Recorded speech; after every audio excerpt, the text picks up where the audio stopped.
It's Friday. And I think this like actually works all the way now. Like all the way. Like potentially every button. Wow. Hi everybody, it's me, it's Thades, Anna Quinn, Anna Barry, and we're here. Let's live. It's Friday. Hi. And that was all I had planned for tonight. Literally that was it. That was the height of my planning ahead. It is. My beard is huge. Am I allowed to say that? I didn't. It's wonderful. Kind of realized it. It's like I thought that while we were dancing. It's like it's like the fitty thing. You know, goes like, it's pretty girthy. Thanks. Is that the adjective we want to use? Is that a good adjective? I hope it's a good adjective for it. I'm not really sure. Hey, I feel like my voice is not appropriate. Hey, I'm going to adjust things a little bit to make my voice fit the beard. Hey, we'll just like take things into Beard Town. Beard Town is a place where the voice has to be as heavy as the beard. Otherwise, oh my gosh, believe the beard exists. Right? Am I right? No. We don't know. That's fine.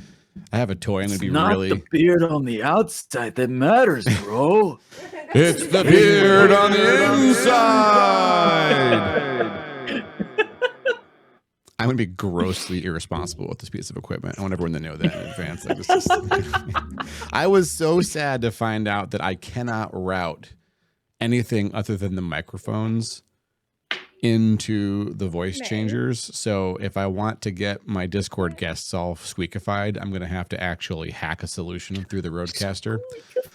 I don't want anyone to think I'm not going to fucking do that. But it is Squeakify me. Not as easy. I mean, I can squeakify me quite easily, but it's gonna keep go up and up and up. it gets. I love that. It's kind of incredible. I can squeakify myself with my own voice. Yeah, your power can't be denied.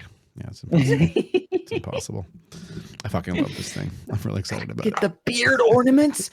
Oh my god! I never thought about beard ornaments. Oh, I don't have the beard for that yet. I need a little bit more for beard ornaments, and then I can put like the little dwarven insignias, like you're here and here. Oh yeah, like that makes sense. You can tiny braid it. Yeah, braid it and then put like things little gimlet. Yeah. It's not going to get long enough to be braided because by the time that's like this is. But we started in November, so November, December. This is what week and a half, 2 weeks into January. And we've got like an inch and a half ish. So in order to get it to like the full 6 inches, I need another three or 4 months. And by then it's too warm to have this. And so this will be be gone. You could do it. It's over. You could do it. I would die. Just hang little fans. That's so fair. In your beard. Hey, have them blowing up fans. into your face. This sounds like a hazard. I have these spinning blades right next to my neck. What are you trying to do, Barry? Do you have a plan? Not if you get the like plastic ones that are protected, like the little inside ones, like the blades won't hit it. Exactly. I have not changed the Infodumping screen, Echo. That's the same one. But thank you for saying you like it. I like it. I love that screen. It's so cute. I made a title card for the show because I put this on YouTube, and I think the only folks that watch it are folks that just can't see it on.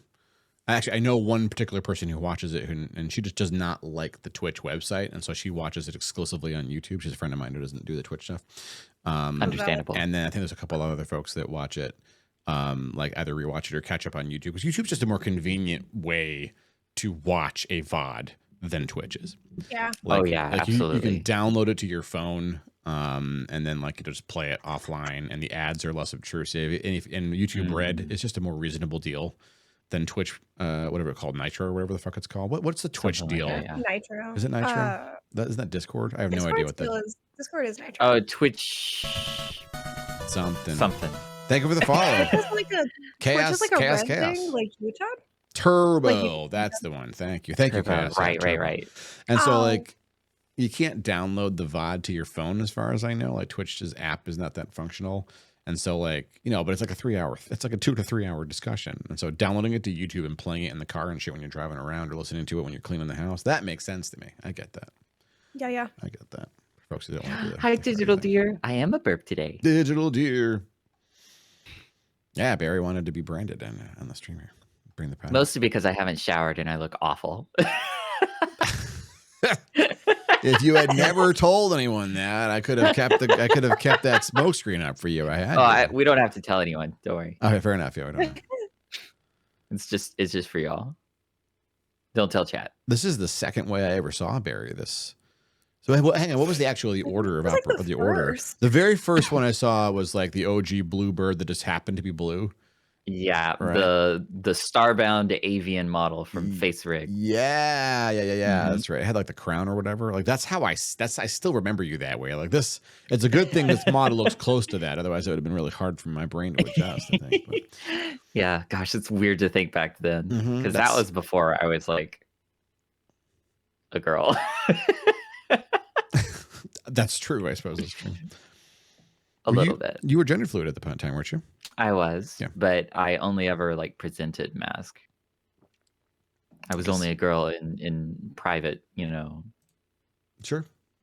with my loved ones. But now, hi, I'm a girl all the time. Here I am, except on the full Hi, moon. me a girl all the time. Did you know that I'm sometimes a guy on the full moon? I did. I'm a wereboy. Wait, there's a schedule to it now? I didn't know there was a Well, schedule. yeah, I'm a wereboy, or That- you know, a guy-canthrope. God, that helps. Okay. Maybe I can keep. We gotta go back. This goes way back when I was like the very first time I'm like trying to be the good dad, and I'm like I messaged Barry offline, and I'm like, hey, so I'm confused. What are your preferred pronouns? And she said yes. And this is like a year and a half ago. I don't even know. I said, wait, so do you have a preference to any pronouns? And then she said, I like pronouns. And I said, okay, sure. But like, is there like a situational thing or a tell? I mean, I just want to make sure you're comfortable. And you said pronouns are dope or something like that. Like just like would not give me a straight answer I'm for sorry. like I'm so sorry. two full conversations of her giving me shit over that. And so finally I'm of course in the background I'm also doing some reading, and I just kind of reached the conclusion that like any pronouns were okay at any time. And that still didn't really jive with my programmer brain. And so I said, well, fuck it, I'll just randomize. And so I would in the middle of a sentence use 3 different pronouns for Barry. Because I just didn't know that made me feel so good. which one to do. So I just used all of them all at once.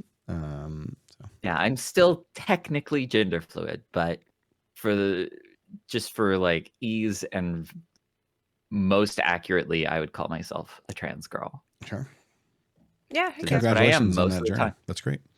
Thank you. I'm very pronouns, yes. Very pronoun. Oh goodness. I feel like I'm anti-noun and pro-pronoun. Like Yeah. verbs are my favorite. Like verbs. Verbs. You and could story verb time. me, uwu. Hey now. Sorry. Okay. You gotta be Sorry. careful. It won't even be me. Quinn will murder you. Like it'll just be the I would end. never murder Barry. I guess okay. Barry might be the exception Barry's to the the rule. Yeah, he would only come- exception that doesn't get murdered.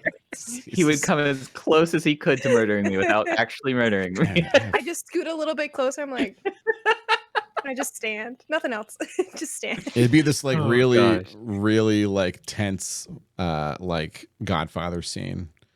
Quinn's like, "You've been in the family a long time, but you know, everyone's got to respect the rules, even the Barry.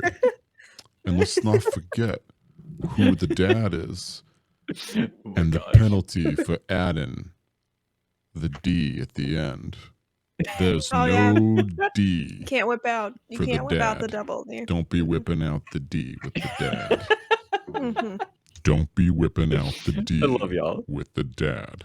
I'm glad we Oh had this my talk. I feel like that's about as far. God. Grab would be so proud of me. Grab would be really proud He of me. There's so many ways that can be taken. Oh my god. Well, there's this Oh, the God, important yeah. way. I was just trying to do my best.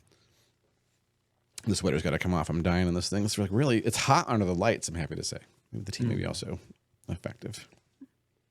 Oh yeah, yeah. So, how are y'all doing? How excited are you to talk about Tunic today? I'm pumped. Oh, I'm I the love people that Tunic. really, yeah. I love Tunic. I love Oh. anything that studio does as well, not just Tunic. I Oh will my talk about gosh. Finchi on like a daily. She's the publisher, right? Mhm. Yeah, okay. I need to look at what else they published. I was just gonna ask the same question. Like, Do I Night didn't in the realize. Do- Oh, did they that's do the Night in the folks that did Night in the Woods. That's what May. I Oh see. wow! I had no idea they had fucking genius hidden in their ranks. Then that's like, I Oh mean, my Night in God, the they're Woods is some so great good. stuff, but like Tunic Finji- is scary genius shit. Yeah. Finju is the publisher, so they're not the ones that directly worked on the game. Okay. They're the ones that funded the game and also supplied some extra like help, like quality assurance, and who knows what else. I don't know what all they did. But the game Tunic itself was made mostly by one person, I think, with a lot of help from a bunch of other people doing a bunch of different things. But like the core of it is one person. Holy shit! Really? Aw. One person? As far as I understand, I That could be a is- little bit wrong about this. I'm gonna do a little Google while we talk about it. Oh yeah, please. When I played the game, I was extremely lucky to have both one of the speedrunners for the game and the audio director in my chat, which was crazy. It's fucking cool. And I learned how much the audio director did. The audio director wore a ton of hats, many of which were not audio related. Kevin Regami, I think is how you say their name. They were incredible. Oh my gosh. So I've been a little obsessed since I played it the other week. I don't think there's been a Okay. day that I haven't had my notepad open where I wrote stuff in the Tunic language. Yeah. That's Figuring it out. incredible. So, Sending little messages to my friends. how long did it take you to go from start to finish in the game? Like, you played like how many streams? Like a week's worth? Start to finish is a weird way to put it. Just because the way the game is. Sure. I would say to beat the game fully, it took me 4 streams. Probably 3 to 4 streams. I can't remember exactly. So 15 hours, 20 hours, something like that. And then I did 2 more streams where I deciphered the alphabet of that language and learned to read it. Which you don't need to do to beat the game. Okay, it's just extra. It's just extra. But it's a very rewarding extra, it seems like. It is for me because I'm a nerd. But the thing about Tunic, I'm not going to give any spoilers. And I'm going to keep just any information as little as possible.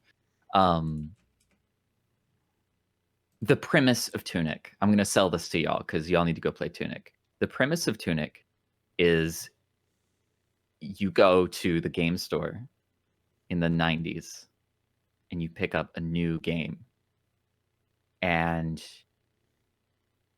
when you get home, you open it up and you put it in, you realize that most of it is in a different language, almost as if it was like a Japanese copy of Zelda. And you get the instruction manual. The instruction manual is actually a part of the game that you collect pieces of as you get further. And this instruction manual is written in a language you can't understand.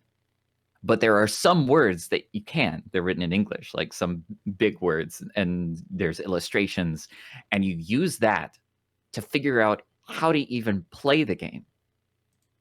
Because it doesn't give you a tutorial, except it does, you just can't read it. And so the game becomes less specifically as just playing a Zelda game or a Dark Souls game, and more of an adventure into discovering what this game is and how to play it. And every time you pick up a new page, it's like, oh, what is this going to tell me? Or what cool art is going to be on the page or anything like that. There's always some more little mystery to find out. And it's so good. It's so well put together. And yeah, I highly recommend. Highly recommend. It's currently on the Xbox Game Pass for PC. There you go. For folks who've got that. The game for me has I mean, I want to say this, and let's please set aside Phil Fish for the moment, as I do. It has very strong Fez energy. Like all of I the wasn't gonna things say about that, Fez that were good, right? Fez was a cute kind of banal platformer until you recognized that the fox jumps over the lazy dog, and then the entire fucking game opens up into this like Memento level insanity of like just this vortex spiraling into the genius of this man who was having a hard time at the time, but like it's really intense. And like, so honestly, if you're curious about Fez and don't mind being spoiled on it, and also you either want to know about Phil Fish or are really angry about Phil Fish, I recommend watching Super Bunny Hop. He did 2 videos on it. He did one video where he kind of breaks down Phil Fish in what I feel is a very sympathetic way. It's as sympathetic as possible given how much of a shitbag the guy was publicly, but the guy was also having a really deeply difficult time. Like he was having a really hard time, and he was not handling it well. And so it's just an interesting way to sort of look at what happened and then talk about the game. And he does another video where he deep dives the puzzles, and just like that video is actually on its own an incredible watch. Just like what the hell is happening? Like how I think I've watched those, but it's been forever. I need to watch them again. Just like definitely a part where he like, and I was wondering if Tunic was going to go to this length, like where like you find these weird shapes in the game. And they have the symbols on them, and you find out the symbols actually have translations to letters and or symbols or phrases, and then you like fold these things into shaped dice that are either cubes or like 3-dimensional hexagon like things and shit. I don't remember the name of the shapes. They're just crazy shapes, and use those to translate things later on in the puzzles that are presented to you. And a lot of these puzzles are hidden, and you have to do crazy shit to unhide them. It's like it's really bonkers. It's absolutely bonkers. Yeah. It's bonkers. Yeah. I mean, the game itself, he put like, it feels like he did about, it's like, I don't want to undersell it. It's like maybe a year's worth of development from like concept to polish for the jumping. And then the other years he spent on it were him like, crumpling up paper constantly, figuring out how to like make these puzzles, breathe life into these puzzles in the game. Like it's insane how smart the man is. Yeah, it's just really overwhelming. Gefilte Fish. Oh my god, Gefilte Fish. No, Phil Fish was his name. Phil Fish. I have no connection to Phil Fish at all. I just, as a gamer in the community around the time he was in the Moonlight. He was also in the indie game The Movie. If you've all seen that, has anyone heard of that or seen it? I haven't seen that, but I remember he was in that movie. It's a good movie, honestly. Like that movie also, the movie did a good job of painting Phil Fish sympathetically without coloring how much of an asshole he was. Like it doesn't talk about how hostile he was on forums. It doesn't talk about how toxic he was at different game conventions he went to, but it does show him during the development process of Fez and how depressed he was and scared and how nervous he was. And he would like, they caught him on camera shaking at one point. Like he just like, he's having a hard time. But they also, the same game talks about the dude that made The Witness / Braid.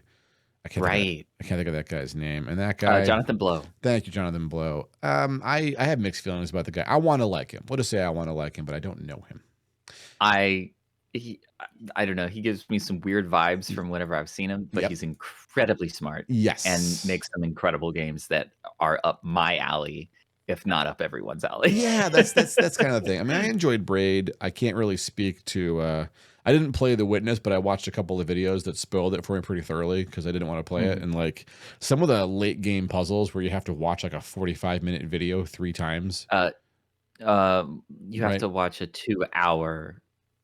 It's video. 2 hours, multiple times to catch the thing you have to catch. No, just once. I mean, if you know what you're looking for, that's who's gonna find it the first time. It's crazy. Jonathan Blow, what do you? I mean, sometimes. Okay. They don't want to explain their art to us. I get it. That's fine. So no one should ever 100% The Witness. Right. Okay. Thank you. There you go. So when I 100%ed The Witness. What?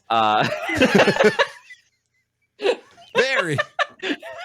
Listen. Holy crap. Okay, I'm listening. You have undivided attention right now. When I 100%ed The Witness, it was for Zen purposes. Okay. Okay. I adored the game. I had an incredible time, like playing the puzzles. And then there are some other puzzles that you have to search for. And searching for the puzzles, there's way too many of them. Mm-hmm. They're made so that you can find them just by wandering. You won't find all of them, but you'll find some of them. They'll be delightful. But there is a small way to like find out where in general they are and how many you have left. And so when I wanted to zen, just vibe for a while by myself at the computer, it's a very, very peaceful game with beautiful visuals, amazing colors. And I would just walk around and in that area and just kind of keep my eye out for those little puzzles, and I'd find one and it'd be exciting. And then I just kind of did that until I got all of them. And a couple of them, like the awful one where you have to watch the 2-hour thing, I'm like, well, I'm getting close to doing this anyway, I might as well. And I just put it up and did something else for a couple of hours and came back in time to finish it. It's a very I don't know why they did that. Who knows, there's reasons. But yeah, I wanted to do it, so I did it. Sure. I mean, that's a valid reason to do it if you're having a good time with it. That's fine. No one should ever do that. No. Yeah, no, I get it. I mean, it's kind of like no one should ever play XCOM Long War. Also, one thing I'm very proud of. Sure. I don't know if I should be proud of this, but I am proud of the fact that I challenged myself to complete the witness without taking any notes. Wow, holy shit. So I had to do a lot of those spatial shape puzzles in my head. And that was hard. It was very difficult. Yeah. But I did it. It was a lot harder. Jerry, that's what I say about grad school. Yeah, Administrator. That game's got a lot. There's a lot to that game. There's a lot to that game. Okay, I know I skipped them all week, but I think I should be returning to responsibility because I have found out that the sync issue I tried to debug all week had nothing to do with my mixer. I talked to the OBS Discord. I talked to Twitch support, and it is just Twitch. It's just Twitch being twitchy, and reloading the tab will sometimes fix it, but you can't reload the tab if I don't turn pre-rolls off because you'll just see ads every time you reload the fucking tab. So I'm going to run the ads. While I'm doing that, I make no money on it, and you all should not watch them. They're going to be crap. How you like that, Twitch? Fix your shit, Twitch. That's true. Yeah. Make yourself some tea, get some water, stretch your legs. Nothing interesting will happen. You know I'm lying because Quinn's here, but nothing interesting happens behind the ad break, so don't worry about anything. I lied to y'all. I mean, I don't have anything. You don't know what to expect. I'm keeping you on your toes. No, how do I know? Oh god, we just got the raid. Right before the ad. Right with the ad. I'm so sorry. Oh no. I'm typing. Oh, I forgot it does it automatically now. I forget that every time. Well, it doesn't automatically do the Twitch shout out yet, like the Twitch fancy one. So I'm glad you did that. That's fine. Oh, my thing I have to show is I put them all on the bed because May was stepping on them, but I like made all these boats last night and lined them up on Katie. That was all. Katie just like laid and played Dead by Daylight, and I took all that I made and just lined them up on her. That's so cute. Oh my gosh. Now they're on the bed so May doesn't eat them. Hey, what I got. A small tip that may help your audience, may not, depending on how often you do this ad break. I found that if you have pre-roll ads active and there's a sync issue, you can fix it without triggering the ads by changing the quality setting of the stream. That can help. Yeah. That's what I've been doing, and it works perfectly. Oh. Should I just run in 720p? Change it to something else and change it back. It syncs up again perfectly. It skips back to the as close as it can to real time. It's great. That will work if like, I mean, if they're offering transcoding. I'm not a partner, so if folks get transcoding for my stream, they're I'm just lucky if they get it. I think you can anyway, because there's always like source and auto, and I think if you just click the other one, just click even though it's not really changing anything, it'll still trigger the update. Yeah, interesting. Maybe so. That's probably worth a try. That's interesting. So yeah, if I didn't run the ads and you're like, shit, I'm gonna get pre-rolls because Thades is terrible at his job, just go ahead. I am terrible at my job. Just go ahead and do as Barry suggested and try to change the stream quality back and forth, and that might jog it back in a sync. But also, it's wild that transcoding is only for partner times. I'll just say it. Like, I think that's wild. It annoys the shit out of me. I mean, okay, I get it, kind of. But I mean, I can have 2 fucking channels and stream with them both Twitch. Just let me, if I've got the fucking hardware, let me send you 2 streams. I'll transcode it. Let me send a 720 and I'll send a 4K. That's all I want. That way they can pick. I have a thing. Okay. I always have transcoding. I'm not a Twitch streamer. You right. I got you. Same. No. It depends. No. It depends on what servers you're close to, okay, and when you go live.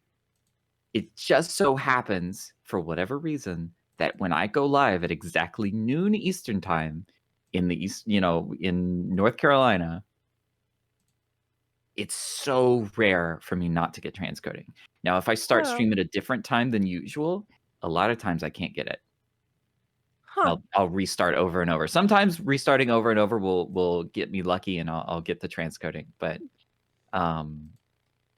sometimes not. But usually, if I start exactly on time at noon Eastern time, I get transcoding 99% of the time. I mean, that's great. I don't understand why that doesn't happen when it happens. The vagaries of the internet, anyway. Twitch. Speaking of ads on Twitch, is it okay if we talk about this a little bit? Yeah, why? Because I had a surprising revelation. Okay. When for such a long time, I always kept pre-roll ads as my only ads, and I still do that to this day, and I don't plan on changing it for me. I had always assumed that everyone preferred that. That's what I had assumed that, because that's what I prefer. When someone plays an ad on stream, I lose interest and I want to go somewhere else. In general, that's my immediate instinct. Maybe that's my ADHD. I don't know. But pre-roll ads, I click to open a stream. I let the ad start playing and mute it and look at something else for 30 seconds, and then I can start watching them again. Yeah. That's how my brain works, and I had just assumed that everyone felt that way. Until my girlfriend was like, no, the pre-roll ads immediately turned me off to a stream.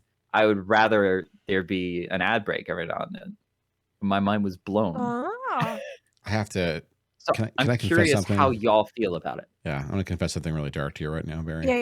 Yeah. I'm with you. I'd rather just wait the pre-roll and never see an ad again. The reason I run them is that I was an experiment before, because and it was specifically because when raids come in, if they come into an ad, you lose more people from the raid than if not.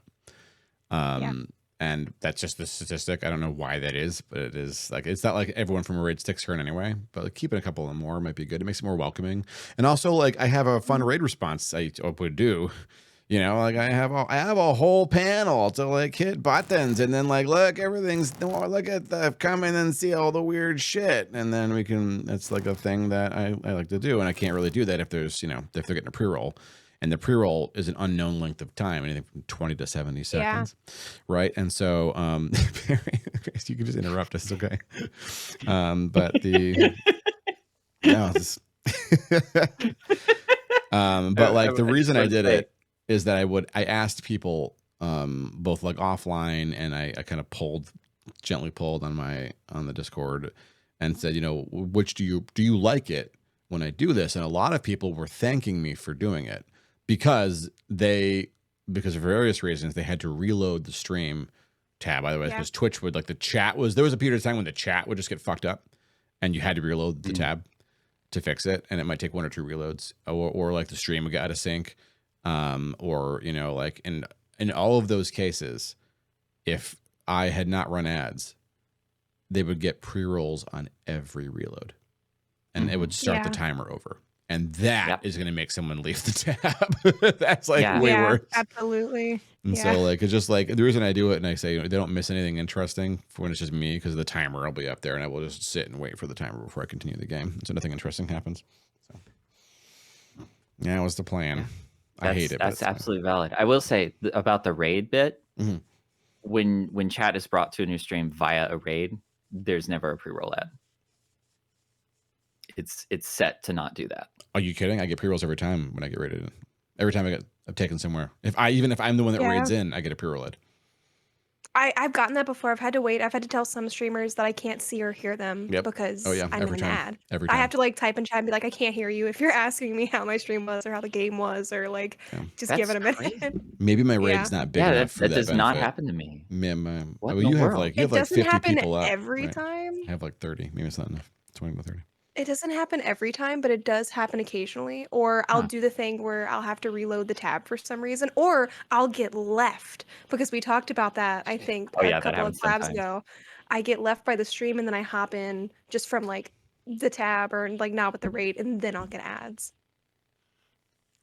I'm also, which has been leaving me more and more. I'm very salty. For the first time now, I am subbed to someone and I'm getting ads on their stream when they run ad breaks, and it's they don't have it set to do that on purpose. Like what? Yeah. Oh yeah. That doesn't sound right. It's a bug. That's a setting. It's a bug with Twitch, and it is a known thing, and it is 2 years old.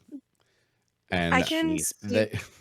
I mean, I work in software. For the fact that Moon had that problem for so long. Moon, yeah, Never Living has it too, and I feel like I mean, I don't know. I'm not on Twitch's staff. They probably wouldn't hire me because I stream and I talk about them a lot. I don't always say nice things, but like, also I don't do their work. They don't need a guy like streamer me. I don't understand transcoding or whatever. No, like, if I had to pick the next thing to work on, it would not be the thing that would guarantee less people would see ads. Like, that's going to be a hard ticket to get the product manager to push. Yeah. Even if it is technically a bug, you know, because like, I mean, what percentage of people are suffering from that bug? Are they still actively using the site? Let's just wait on that for now. Let's just say, yeah, that's just my guess. Yeah. So it just ends up being a personal vibe thing, I guess. Because there's upsides and downsides to both. Whether they're more up than down is personal preference, I guess. I mean, I don't prefer either one. I like ads just add friction. Right? They just add friction to the experience. I hate them either way. I just like I'd rather be in control a little bit than just like letting people come in and miss something cool. Because if someone came in on a pre-roll and if someone just came in and just missed a thing, that's different than coming in, watching an ad, and then the ad clears and they find out they just missed a thing. Like the ad was the thing in the way. It's a very distinctive thing to blame. So. It's the worst of all is when you have automatic mid-roll ads and don't have an ad break. Yes. That really turns me off to a streamer. Because, I know. Even like every now and then, like one of my friends will have that setting, and I'll be there, and I'm like, oh, my friend's playing. I'm chatting with them, and suddenly mid-roll ad, and I don't know if they've responded to me. I don't know what they're saying. I've lost all context to the current conversation. My favorite part about Twitch is interacting with streamers, or vice versa. When I'm streaming, interacting with chat. And if something just completely throws a wall in between there, especially when the streamer doesn't know that.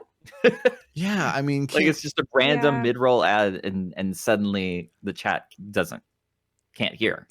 They can't, they can barely see in that little box, and they can't hear. So I don't know. I wouldn't know if what I'm saying is getting through. And if I'm the viewer, I know what I know I'm not hearing anything. So I just kind of I get deflated. All the wind's taken out of my sails. And then I'm like, well, I'll go somewhere else or something. I don't know. That's how I feel. I was gonna say, how many times have y'all? The little box thing that comes up when people are in ads. I feel like I've seen it very sparsely. Like the little, like when you go into the ad, the box that comes up that still lets you see like ad, but then streamer and chat. I feel like I rarely see that. It's rare that I see that too. It is a thing that they do. I don't know why it's not more common. But I mean, the I ad know. takes I was over the wondering, like, sound. So like Is it or not? Yeah. it's like only marginally better. Yeah. I mean, I can think of a number of ways that I would prefer, like just if my goal was just to get an ad of some kind on screen, but allow things to go, like having a banner that flashes for a few seconds at the bottom that interrupts some of the visuals, but allows audio to continue uninterrupted would be better. But like their goal is not to maximize interactivity. Their goal is to maximize income because they're not making enough money to make their masters happy. That's kind of the problem, right? So they're gonna. Once again, the problem is capitalism. Yeah, right. I mean, always the goal. If the goal right now is to pile up as much money as fucking possible for the sake of piling money up, that's just not sustainable. It never was. Yeah. Infinite growth is the incentive. Yep. Yeah. And that's impossible. And it's also like overtly not good for the person that does it, as we can see. When's the last time we saw like the top end billionaires? Are they all fucked up and unhappy? Like they kind of are, right? They're all like really bitter toddler, like children divorcees, and they're having a hell of a time. So like, or J.K. Rowling. I mean, yeah, right. Oh, God, J.K. Rowling. Jesus. Sorry, we're getting. Okay. I'm sorry. I shouldn't bring up stuff. I mean, that's part of the show, Barry. That's why I didn't have a plan. I didn't have a plan. I didn't have a plan. Oh my God, there was something I actually. Oh, what were you saying? No, you. God, Quinn, say something. I have to look it up. I forgot what it's called, but I saw it. Like I've been trying really hard with, like I use a music playlist that's DMCA free that I know is, but like it's the same thing all the time, and I'm getting so tired of like the same music. So I've been looking into like a bunch of different ways to do music on stream. And recently, I had seen some streamers have that little thing under them, like under their like name. I forgot what it's called. It's some kind of like playing music, but like you hook up your Twitch channel with this thing. I have to look up the name because the name is the important bit, because I can look it up and explain what it entails. But I pulled it up to look at it the other day, and it essentially is like this library, this like checkbox, all rights. Like you can use this on your stream. It's something that like Twitch integrates like under you and in your stream. And I was like, oh, that's really dope. Like if Twitch does it, I wouldn't trust it. I've heard some iffy things about it. I will not trust what Twitch does for music. There are other ways to do it. That's what I was gonna ask about it. Because I clicked into it to be like, what is this? I didn't like know what it was. I assume it's some kind of Twitch integrating it, because it literally goes like under your name, and like it says like playing this music, and you can click on it and you can go to it. But then I went to go look at it, and the thing, you know how like the thing pops up of like check these boxes to agree with our whatever. I could have swore the boxes that you had to check were that you had to disable your VODs and clips. And I thought that was icky. That means they don't have the rights to do it, and they're just preventing evidence. That's all they're doing. Yeah. Yeah. But I don't remember what it was called. I was going to ask if y'all have seen it or have like attempted to like play around with it. Wow. Of course not. I mean, yeah, I'm gonna find it because I need to find it because I forgot what it was. I had seen it on other streamers' things for a while now, and I was like, oh, that seems dope. That seems like a dope thing to use. It doesn't seem like it's gonna be what it says it is, but we'll look at it, and it's really iffy. Terrible. It's so. I think I sent it to Katie in our messages. I can just go back and pull them. One thing you could do is you can send your audio to a different channel for your stream, and it won't show up in the VOD, so it'd only be there for the live stream and not for the VOD. Ooh, which is still a weird thing to do, flying under the radar. And if a DMCA agent is in your stream and hears it, they can still sue the shit out of you. Like, I mean, again, the risk is lower, But I mean, I don't want to. I don't need those risks. Yeah, I mean, the whole problem is that Twitch like had the music on Twitch thing. They said this is totally okay to use, and that was when they actually literally got sued by the RIAA and had big crazy talks with them because they didn't have the rights to use the music. They just didn't have those. Music on Twitch is a pain because the RIAA/DMCA is the worst fucking shit in copyright. It's so vile and so aggressive, and they have so much money to be hostile dickbags about it. These are the people that like, you know, sued children in fucking college in the late 90s. Like they sued them for $100,000 damages for stealing Madonna's music, right? Like that's where this shit's coming from. That's why it's so scary. And so like the only safe music to play on here is like, I mean, YouTube actually, if you have a YouTube account, you can go through the YouTube library of music, and all of the songs they have are not owned by YouTube. They are all of them. Well, most of them are CC, sometimes with attribution. And so you could download those songs and use any of those freely. Any song marked CCA is totally safe to use. I get permission to use some songs, and it's limited how I can use them. Like every song I have like an email or a letter from the rights holder, not the person that made the song in some cases. Sometimes it's literally like the actual like, you know, label behind them that has control that says either, yes, Thadeshammer, you may use this song during your introductions no more than once a week. Or you can use this song with impunity. I have it from a couple of people. Like you can literally use it as much as you want to. I still have a letter from John Colton's lawyer that says I can use that one song, even though Twitch doesn't agree. And there's software rigged up to mute my stream if I play it. Now they will unmute me every time I tell them not to, which is progress after like a year of them muting and not listening to me. Like I remember I contacted Twitch Legal and stuff. I'm like, I literally have letters from Colton's lawyer, and Colton's lawyer is like, I'll go talk to them if you want. I'm like, I can't afford your fees, sir. I'm pretty sure, but thank you. It's like, it's not for you, buddy. But yeah, that didn't come to pass. But like, yeah, I mean, getting permission from artists helps. But it's not also not a full spectrum solution, because like the Twitch and the RAA are both very, you know, shoot now, ask questions, maybe not, because even if you have all the rights, if they come after you, you've got to fly to fucking California and pay the legal fees to the courts to stand there and tell them that you have the rights to do it, and then deal with whatever bullshit their lawyer's going to do. And their lawyer's got all day to be an absolute dick. Yeah. And then you'll fly out there, you'll book a hotel for a couple of days, you'll get there, and the lawyer will be like, we're deferring for 2 weeks. And the judge will be like, okay. And then you got to fly back the fuck out there 2 weeks later. The lawyer will flip you off in the parking lot. Like there's nothing you can do. There's nothing you can do. So like, yeah, if you're going to use music, getting a license, like that site that Lost is using, you get licenses to that songs that you can use. Ooh, you know, limited use your stream. And so I found it though. I plopped it in our stream collabby. Tiny stream collab. The thing that like plopped up. Plopped up? Did I say plopped up? One of it. A plop. I was a little plop. But like, look how sketch that is. Oh, soundtrack web player. So that. What the fuck? How sketch the two little bubbles are. Soundtrack web player. Oh my god, hang on. I will set up virtual multi-track audio features to prevent soundtrack music from being included in VODs or clips. So the best case here. And the bottom one says you have to disable VODs and clips anyway. Like it literally, the next bubble contradicts the first bubble. Yeah. So hashtag I am not a fucking copyright lawyer or IP lawyer. Okay. But like there are different licenses you need for different use cases and permissions you need. Like I have permission for broadcast. I have permission for Twitch. Like that's specific, not a movie, not YouTube, not TikTok. Okay. I can broadcast with these songs, and if they're in my VODs on Twitch, that's fine. In some cases, for instance, Elisa Amador, John Colton, I have permission to also echo those VODs to YouTube.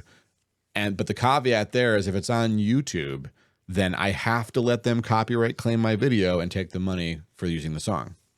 But they get the money for the entire video as if their song is how the video made money, right? Right. So that's the agreement. That's the agreement. And they have all the power because they're the ones controlling that song, and that's how they see it. And so like, I mean, unless I'm going to make a video that's just me dancing to their song for lulz for 2 minutes, then why upload their song to YouTube? So I usually cut them off. I don't trust this at all, Queenie. Don't do this. Oh, no. I just wanted to share it. I wanted to share it because I had been seeing it and I was like, all right, this seems new. And like, I've been looking in music stuff and I think I had rated somebody and was like, oh, they use it too. I'm here. I have a moment after stream. I'll look at it. And like, I quite frankly, I feel like streaming for like the amount of time I have, I've gotten like, there's still a lot to do, but I feel like I've gotten okay with seeing the red flags that sometimes pop up with things. And this just like, I was like, oh, I gotta show dad this. This is like a yikes. This is like an immediate, because like honestly, how many times have you like, I mean, well, how many times have you like read through all the agreements of something or just like scroll down to the bottom and just like clicked? Like, I feel like I've done that way too many times. I just happen, like, I take things so much more seriously with stream than I do like downloading a game on my phone. But like, I feel like this would be so easy to just be like, oh, click the 2 buttons, doop, and now I get music on my stream. You know what I mean? Yeah. Anything that you're making money with, you have to be real careful. Really careful. I could see where other people, like maybe somebody who's new to streaming or like might not know as much about all the like things that Twitch could literally crush you about in like a heartbeat, including music and DMCA stuff, that like it's just so many people are using it. And then I go to their thing. One of the things is disable VODs and stuff. Some streamer peeps who I like have and follow that have this don't have it disabled.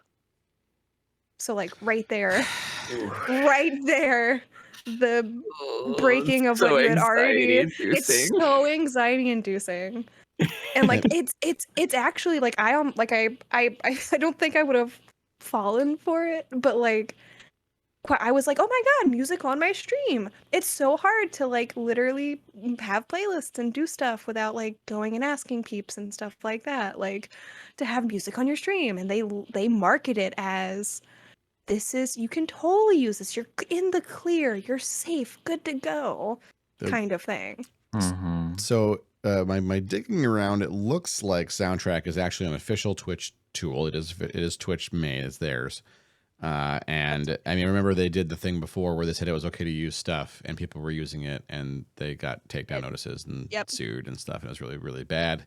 And so this looks like it's stuff that they think they have. Like, I mean, again, as I was saying, I have permission for very specific scopes. And so it's possible that Twitch has license or permission for these things to be used during live performance or broadcast only, and then not for recordings later. Because like there's different distribution methods that are okay or not okay given the license. And so maybe that's it. Maybe it's not them trying to cover their asses. We also live in a world where Metallica got muted for their own music on Twitch, which I am still so fucking happy about. Like Metallica can eat shit, and they're the reasons all this fucking started. They're the reason. Yeah. They're the ones that like started going after Napster because they were so fucking mad that all the millions and millions of dollars they were making was suddenly not millions of dollars anymore. Fuck you. Yeah. Oh my god. Yeah, Fusky. Oh yeah, Fusky. Yeah, they were like, Hi. Napster bad, beer good. Just like watching the fucking cartoons of Lars Ulrich and what's his fucking name, like being dickbags. I'd known that. I had not known that. Yeah. Oh yeah, they started. It was like late '90s. I remember. I was in college. I was part of the Napster folks. Like I was doing them downloads. And I didn't get caught. Splatoon got hands. Lucky for me. Hi, Alex. Splatoon got hands. Hey, Splatoon for the win. Does it? I lost. That will teach them. Yeah, lost. That'll teach them. Somebody's taught. Oh my gosh. But I don't know. I feel like especially with all the like Twitch stuff that they're trying to like push out and like have like new things, I feel like it could just be something so easily that just gets shoved down in the like little bottom of the barrel. You don't really like read into it or look at it, and then like somebody gets their shit struck down, taken down. Yeah, it's like it's a bit Russian roulette, a bit playing chicken. Because at some point, at some point they're going to deploy some tech to start going around and sniffing live streams, and they'll just pick random samplings and listen in and see if there's any copyrighted music playing. They're going to do that. There's no way they're not trying to bankroll some software think tanks right now to like build that software they want. Someone's trying to build it because they'll make a lot of money on the RAA, because that's what they want. They want to be able to police and control all the noise that happens. So just find small artists and creators and ask them to use their songs, right? I mean, the song I open up my info dumps with is by a guy named Telepathic Teddy Bear. He's a Mexican artist. Yeah. And he I reached out and I asked if I could use his song. And he's very, very informal. I don't know if he doesn't do a lot of music anymore, I don't think. He's like, yeah, that's fine. And he said he took it off of all of the copyright strikey things because and oh my God, Barry, what happened? Because it really got it really annoyed the hell out of him. Oh my gosh. Is that I don't know. Discord, or is that It's fine. It looks fine on my end. I see you fine. Oh, this happened the other day with me too, Dad. Let me do a minimize and then a not minimize. This happened last Do you want Sunday, to try I'm pretty turning sure. your camera off and on again, Barry, like in Discord? Just like turn the Discord off and on. Sure. Give that a shot. There. Hello. Thank you. Did it work? Is it fine? It seems to have worked. Yeah. Okay. Wonderful. Wonderful. Wow, All right. Discord. You never know. Alex, it's a couple of years old actually, but I've been using the PNG tuber a lot more recently because this computer doesn't handle multitasking very well.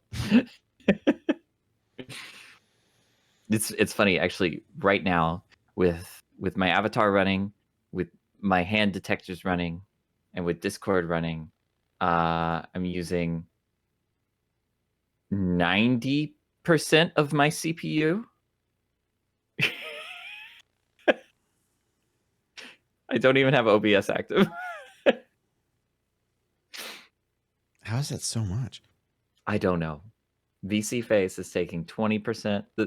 Like my old computer, my like 8-year-old computer seemed to run things a little bit better CPU wise. Maybe not as fast, but multitasked a lot better than this computer. It's crazy. But I'm getting a new computer soon. Very, very soon. Yeah, let's It's got really good stuff. Pipe. So just you wait. I'm waiting. Hells yeah. It exists. It's just in my friend's house right now, 4 hours away. And not put together yet. It's cooking. It's cooking, yeah. What are you going to play with your new computer? Like, what are you excited to play? Is there anything More like Kinect? my new computer is going to be my streaming computer. This computer right now is just going to be gaming. Like, it is going to be the computer that I play the games on, and I'm going to use a capture card. That's a really good Put it idea. in. Oh, Another you're one. going to PC setup. Interesting. I've been That's how too do you complicated feel for about me. that? That's Because I've too been thinking about complicated. that for a while. What do you? I mean, It's like for the future. the only It's not reason actually too complicated for me. I'm just being. I mean, you see my setup. I'm just being a dang. Yeah, it's Your what setup is so fucking complicated. I don't know what you do. You're magic. I mean, I don't know if I'd go magic. I would say I am It's the Phil magic. Fish of OBS. Don't And sell that's the it short. problem. Right? That's like that crazy vortex of insanity. Yeah. So I mean, why dual PC? Can I ask? Dual PC makes it so much easier to not have technical issues. Depending on the game I would play, it would get in the way of like my avatar, of anything else that I have running. Like I have to worry about all the stuff that's running together, depending on how taxing the game is that I'm playing, right? Yeah. And then tabbing out of the game is always a weird thing if I need to do some streaming stuff. Sometimes the game doesn't like that. Sometimes the audio shuts off, stuff like that. With a dual PC setup, all I have to do is have a controller plugged into the computer, to the gaming computer, and the output of that gaming computer going to my streaming computer. And then it's just a feed. It's just one feed that I have to worry about. Hells yeah. Right? Yeah. No matter what I do on the gaming computer, it's just a regular computer, and whatever's outputting is what my stream sees. And then my streaming computer has all of the intricate parts working together, and that's just one of the feeds. It's one of the parts of the stream. Yeah, I'm with you there. some games you have like options in them you can flip in the settings that say, suspend in background or keep playing in background, and you can like make them so they still make the noise in the background. I mean, I solved the same problem Barry's solving with 2 computers by just throwing a fuck ton of processing power at it, and so I have like I have an AMD with a crap ton of threads. that's the parallelization was the solution for me. But yeah, no, I understand. Yeah, beardless. It's just an HDMI input. That's it. One thing that I wouldn't mind having, like, I mean, I guess I could just go multiple video card for this too, but so help me, don't let me spend that money.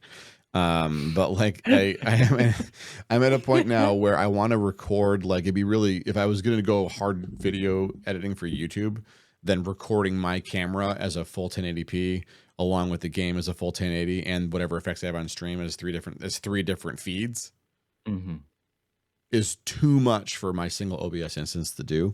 And so like and if I did run other OBS instances, which is kind of the solution I have, then I think I can run 2 that would use the encoder, because the encoder has a max of 2, like the NVENC like chip set on my video card.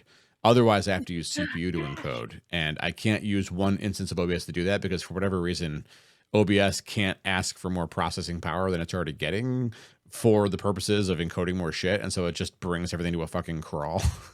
In OBS. And so I would need if I had multiple instances of OBS open, which as many of you know, I have run parallel instances of OBS in the past. I could run like 3 of them and one could just be the camera.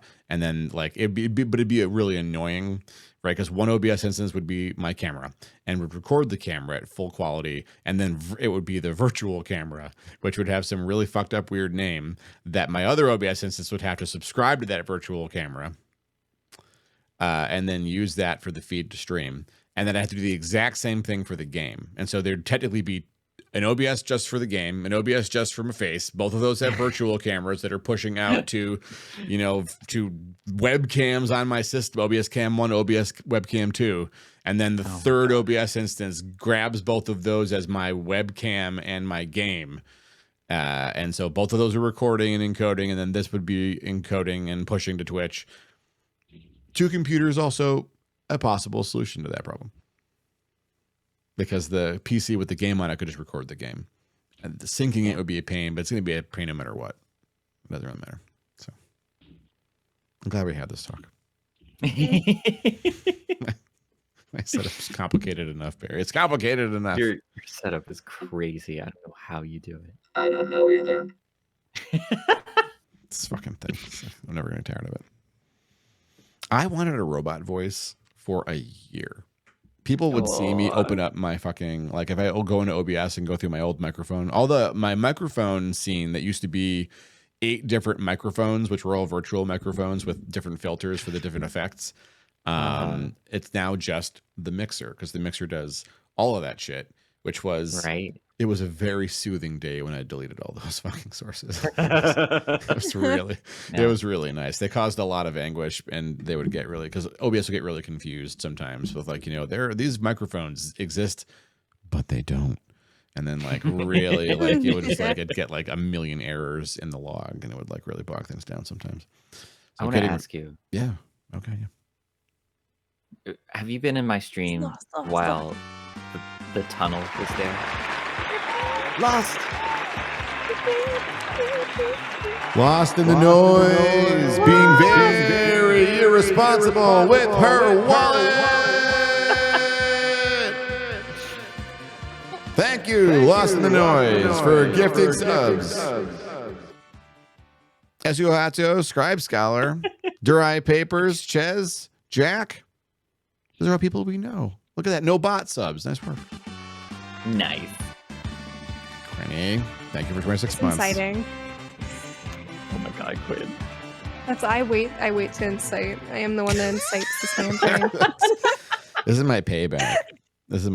I made the mistake once of like outing myself to Katie that I was doing it on purpose. I'd be in Quinn's stream and I would wait for a moment, and if anyone would gift bits or subs, I would start typing like, "Are we getting Quinny a nice breakfast? Are we getting Quinny coffee?" And then I would target gift sub somebody, and then no, don't do it to me, damn it! Come on, I'm just trying to explain. Yes. Thank you, Fratchy. That little noise, I love that. What is that? I would incite a riot, basically, because if you like do a couple targeted gift subs between a couple other people, eventually people get psyched and they'll like, someone will gift bomb a $5, and then everyone starts gift subbing and bitsing and stuff, and then the train happens, and then in fact they'll make $25 to $30 in a matter of a few minutes, and there's their breakfast. There's your breakfast. There's their breakfast. Thank you, Kay. So this has changed the relationship here to some weird anti-predatory relationship where Quinn tries to incite chaos in the stream every chance he gets. I always try to incite chaos. Thank you very much, Echo. That gauntlet routine was great. Why would I not incite chaos when I can incite chaos? I don't know. Aren't we we're supposed to be the good guys, right? We are the good guys. Chaotic good is chaotic good. It is an alignment. Yeah. I think that was my alignment when I did the little D&D. Yeah, chaotic good is like the alignment everyone wants because no one understands what that means. It's fine. What does it mean? I'm gonna do the DM thing. The odds that your characters were lawful good in the games you played are so high, no matter what you thought your alignment was. Like I've run so many games, and like everyone was like, "I'm chaotic good. I'm chaotic neutral." Not a single fucking one of them was. They were all lawful good. Every one of them. They all followed. They all had expectations about what was right and what was wrong and what should be done. They all followed codes. They all respected. If they didn't respect the law in a given place, they had a good, lawful reason not to. And all of them wanted to help people and save the day. Every single one of them was lawful good. They're like, I'm lawful evil. I'm lawful neutral. No, buddy. But you'll write that on. Better than being murder hobos, though. Well, yeah. Oh God, murder hobos are chaotic evil. That's the opposite. They just want to go out there and kill things for the fun of it. And in my campaigns, they don't last very long. They don't last very long. Oh gosh. Yeah. I don't know what my characters are. One of them is definitely not chaotic, lawful good. There's nothing wrong with lawful good. Probably like neutral good. He's like a bandit, but he was definitely good and not super chaotic. Yeah, I don't know. It's hard. I think most of them are probably lawful good. I think the lawful good got a really bad name because of paladins in 2nd edition D&D. Oh yeah, people don't even remember that, and it just stuck with them. It's stuck with the thing ever since. And even lawful good paladins didn't have to be giant dickbags about stuff. It all came down to my character is a paladin. I really like playing her. She's 5th edition paladins are just better. The way they're worded is better. It's just it's easier to do it because they follow a code. They're lawful and they don't have to be neutral. I ran a paladin for a little while that was he was lawful neutral, and he worked for a thieves guild, a criminal organization. He had no thieving skills, and his nickname was Meat. He was a big dude with a big fucking club. And he wore like chainmail, and he was not that smart, and he followed around this like wily little like thief girl. That's what she called herself. I forget what her character name was. It's a friend of mine long ago, and I just followed her around, and if I she would basically either trick me into beating people up or or convince me to, and then we get into fights, and I just hit things as a paladin. And because all you have to do is follow the code. You don't have to have like a deity or do the old stuff anymore. And the whole detect evil and good stuff is just it's kind of like it's nominal now. It always was, like sensing evil. For whatever reason, people got the idea that you could just detect evil and just know. Period. But that wasn't actually how it worked. Ever. Weird. That's never how it worked. I don't know how. I do like what they did in 5e, and they changed that to specifically like a certain creature type effectively. Yeah, they narrowed it down to street creature types, but they, instead of saying significant evil, because people just didn't get what that meant, but it literally meant like demons and like hideously evil artifacts and stuff. I'm like a D&D babe. I just know that my character can turn into a dog now, and that's all I do. That's important. Anytime I have skill Amazing. points. That's I important. wish just I could turn dog into a it. dog. It's a good time. I'm waiting to be a more experienced boy. That way I can be more than a dog. I want to be a lion. I want to be a dragon. Heck yeah. I don't know if I can be a dragon, but I want to be a dragon. I'm gonna be a dragon. Are you sure you're not a furry? We'll be right back after these short messages, during which Quinn will answer that question, and you will only know if you were a victim of that gift sub bomb a few seconds ago. Thank you for that, everybody. You right? Back in a minute and a half. Jesus. I'm sorry. On also side note, I did pull up a D&D alignment test. I'm totally gonna take this. Oh my god. If anybody else wants, I don't know if I'm sure are it's those good to extremely take? accurate. I was gonna say, are those good to take? Is there one that like Dad, your DM times? Do you give people little tests to take No. for their characters? No, we Or they like, just like pick? they get want to the they quiz. pick I their got you, I alignment. We'll talk more about alignment when we get back into it. But yeah, we'll talk about it. I'm happy to talk about that. It has ideas about it. I have ideas. Also, I guess to answer I'll answer your question times a little bit. Yeah, go for it. I started posting more things on TikTok that involved like little masks and stuff, and I feel like that was the beginning of that answer. So if you know what I'm talking about, you know what I'm talking about. I'm not on TikTok, so I don't know, but I got you. Oh, whoa, no, OBS, no, please, no. I clicked you twice, please. Please don't forsaken me. Please don't crash. I'm sorry. Oh, no. How dare I literally ever think to accidentally click a button? I'm so sorry. Please forgive me. Computer can't handle. I love y'all so much. No, but I don't talk about it very like often, but like We're back. I'm so sorry. Damn, we gotta wait for Stick around. Hey, we're just kidding. We Stick still around for the got- next ad break for this exciting conclusion Yeah. to Oh that my God. conversation. Mhm. Alignment. So when I run Alignment. campaigns for folks, my first thing is I have a requirement is that I do not run games for players who want to play villains. I don't do that. Like your character cannot be evil, and I'm the one that decides if they are evil. And the moment I decide that, if there's no immediate path back for them, I take control of the character. Roll a new one. That's game over for that character. Make a new one.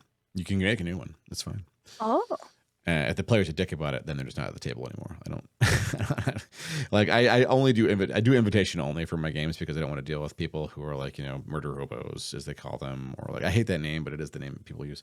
Or Is that like, a real name for them? Unfortunately, for better or worse, folks that just want to run around and kill stuff. It's kind of a pejorative for the way people used to play the game back in its inception from Zero, first and second edition, which was a totally legit way to play the game. There's nothing wrong with playing like adventure characters. You're basically playing Diablo at the tabletop, and there's nothing wrong with that if people are enjoying it. It's fine. Just like nowadays, most folks enjoy story-centric games, which is like you're basically living your Aragon, your Lord of the Rings. Like you get to be those characters yourselves. So yeah, no evil characters because I just don't want to run that. I want people who are invested in helping folks because those are the kind of stories I like to tell. Or if they're not invested in it, like if they're like they want to run a neutral kind of a character, like chaotic neutral. The best example of a chaotic neutral character is like Han Solo. Han Solo is not following any laws. Does what he has to do to get by. And he doesn't give a shit who gets hurt. He's not going to hurt anybody if he can help it, but he's willing to do it if it'll save his ass. Otherwise, he'll get the fuck out of there, right? Chaotic neutral. He does become chaotic good by the end of the film. That's his character journey. That's a really good example for that. So, but if folks want to run a neutral character, it's fine as long as they can do the work in figuring out and helping me justify for themselves why they want to be involved in the adventure. Like, why are you going to help? Like Matt Colville's did the best sell I've ever heard on allowing people to play evil characters. As long as they want to be proactive in pushing the story forward. And so if the story is like, just for instance, the story I keep rerunning, I'm probably due for a restart on this campaign actually, but I call it Hollis. The objective, like usually in D&D, there's no objective, right? You just like, you sit down, you go on adventures, your characters grow. But in the Hollis campaign, there is a goal. And the goal is mine as the dungeon master. It is to raise the village of Hollis to the ground and either kill all of its occupants or scatter them to the winds. And the players have to stop me. That's the game. If Hollis falls, they lose the campaign. And so, you know, it's totally within the realm of reason for someone to run evil, like a party of evil characters who still do everything they can to keep the town healthy and hale and good. That is plausible, and it could be an interesting story. I just don't personally like being a director for a story like that. I would rather see people who genuinely want to help, and like, you know, effectively get off on seeing NPCs succeed and be happy and you know, live their lives. That's what I want. Does Hollis happen to be like a village in the far north? Hollis is, let me see. I'll dig up the map. I have a map somewhere. I'll dig it up while we're having this conversation. But the I was just curious because there's a town or a village called Hollis in the original EverQuest.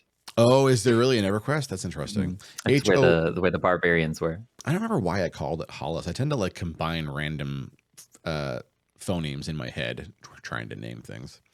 And I think this kind of came to pass. And then I'll Google them usually to see if they exist here. There is actually literally a real place called Hollis, not spelled the same, but it's close enough. It's in, was it Scandinavia, I think? But it's been a long time. It's been a long time since I see it, but I have a map. Hollis is, I'll explain after. Entertain themselves. Hollis, H-A-L-A. Oh, and EverQuest. I never played EverQuest. Did you play EverQuest, Barry? Oh, I loved EverQuest. I wasn't allowed to play EverQuest until I was able to type 25 words per minute on a keyboard. That was the incentive that my father gave me because my dad played EverQuest. He got EverQuest, and my brother and I watched with sparkly eyes. It was a magical world. I mean, it's like it was the first massively multiplayer game that we'd ever seen, and like one of the first, I think it was the first 3D one. I think there was a couple of 2D MMOs before that, but I think it was the first 3D one, and it was magical to watch, and our hearts and our minds were captured. And my brother was a year and a half older than me, so he figured out how to type a lot faster than I did. So he got to play it for like a year before I did, but I was so into it. I loved it. Oh my gosh, Fusky, heck yes.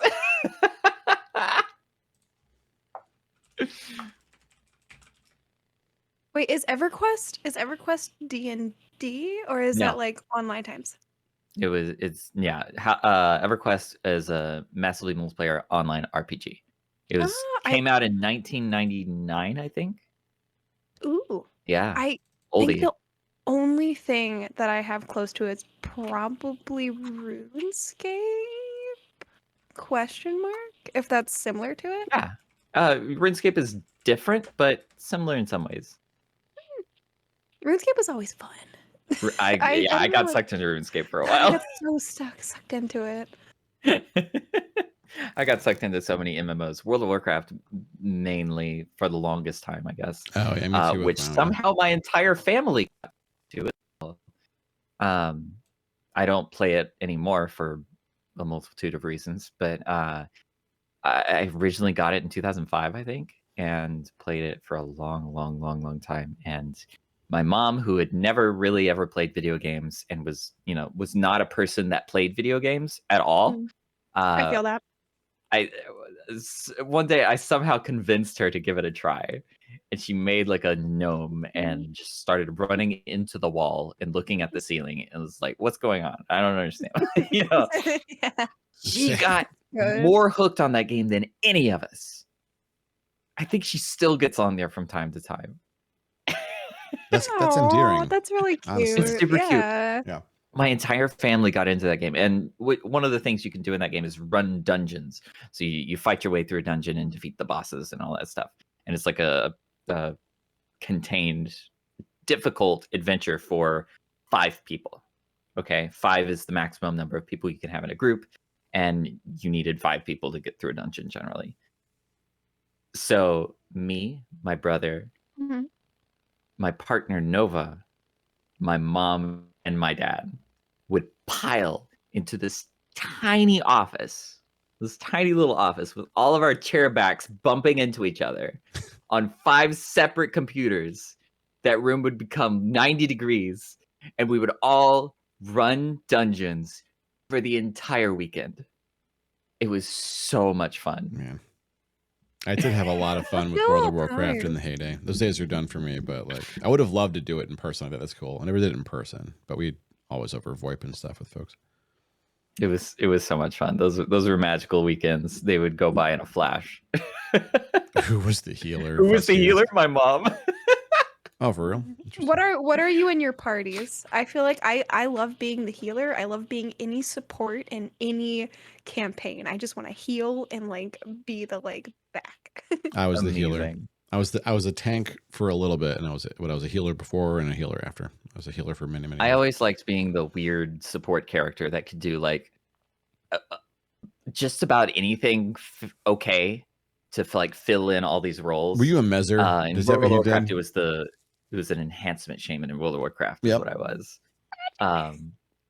And yeah, the main role was damage, but I could also like heal really fast or do some crowd control really fast if something needed it. And it was so much fun to be able to have all those tools. Hell yeah.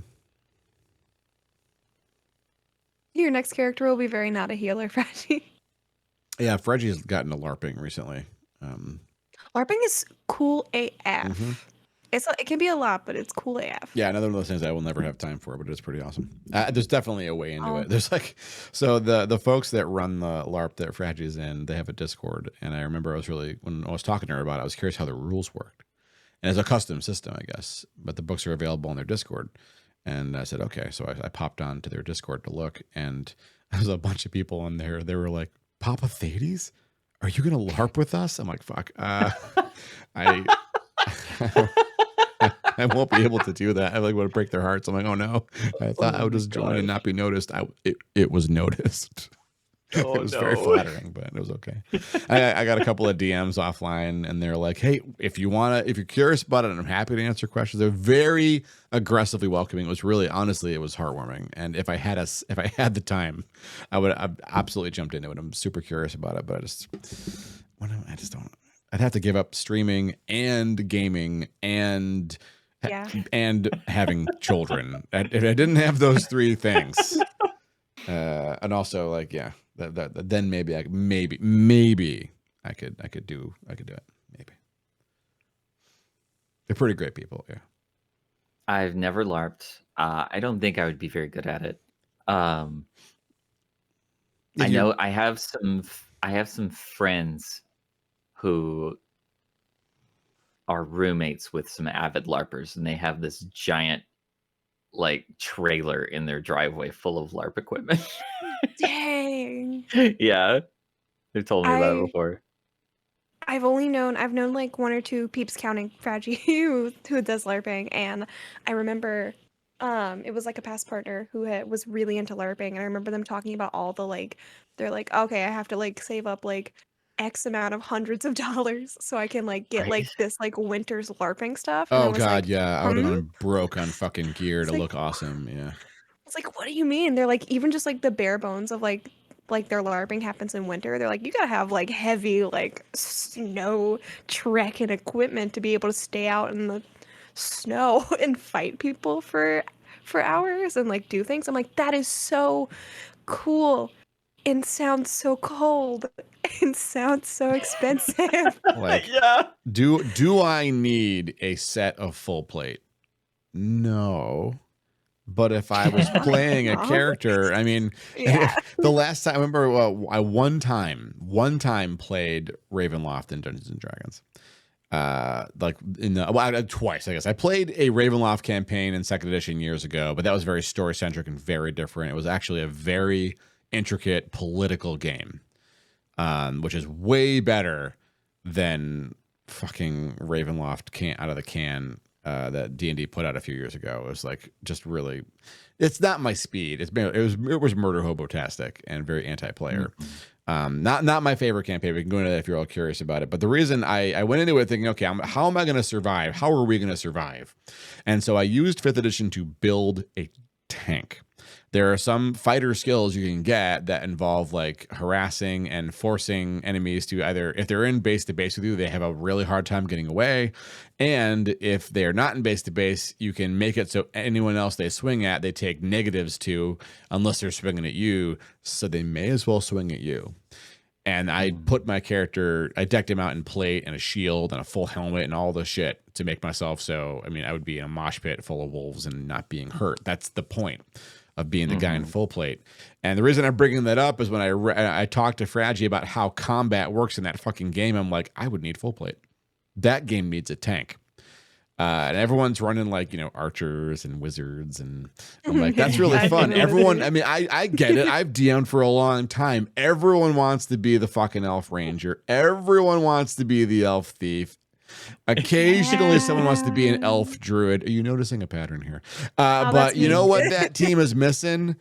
The dude in fucking plate mail. You need her. You need her in there, yo. But I can't afford a suit of actual plate mail. I can't afford it. Gosh, I can't imagine how expensive that would be. I mean, I think our wonderful Moon is making. Moon, if you're I don't want to call Moon out, but like if you're chilling vibing, if you're still making your plate mail, let us know how that's going. I'm so interested. That's got to be so much work times. No way, Munu. Yeah. That's crazy. I know it's someone else who Hut Armories does armor smithing. And made like a really good cosplay of Ares from Hades. Wow. His armor. Ooh. Did a really good cosplay of that, of actual armor. Dang. That's cool. Really cool. You're really cool. Oh. Y'all really cool. Did we run that ad break? I don't know. I gave up. I probably should run the. I should run the ad break so Quinn can answer the question. When we come back, we'll look at this map of my campaign world. Yeah. No, it's fine. We're having a good conversation. Didn't we just run an ad break? Like 15 minutes I don't know. Oh yeah, we did. I thought I heard the thing come we have up, 50 but minutes to go. In my brain. We have 50 minutes to go. Oh, then never mind. You don't get your answer. Get wrecked, chat. Oh. I'm just kidding. You don't get wrecked. We love it. Oh, Get wrecked. no. Loving wrecked. Oh my god. That got dark. What's it? Get wrecked? I loving get wrecked. Don't actually get wrecked. Is that a thing? In the best way. Is that a thing? Get wrecked in the best way? Yeah, I can be. We're loving. I don't want to talk shit about Fragi's game. It sounds like it's a great game. I just hear about people dying in it constantly, and maybe it's just because the storyteller focuses on the dying parts.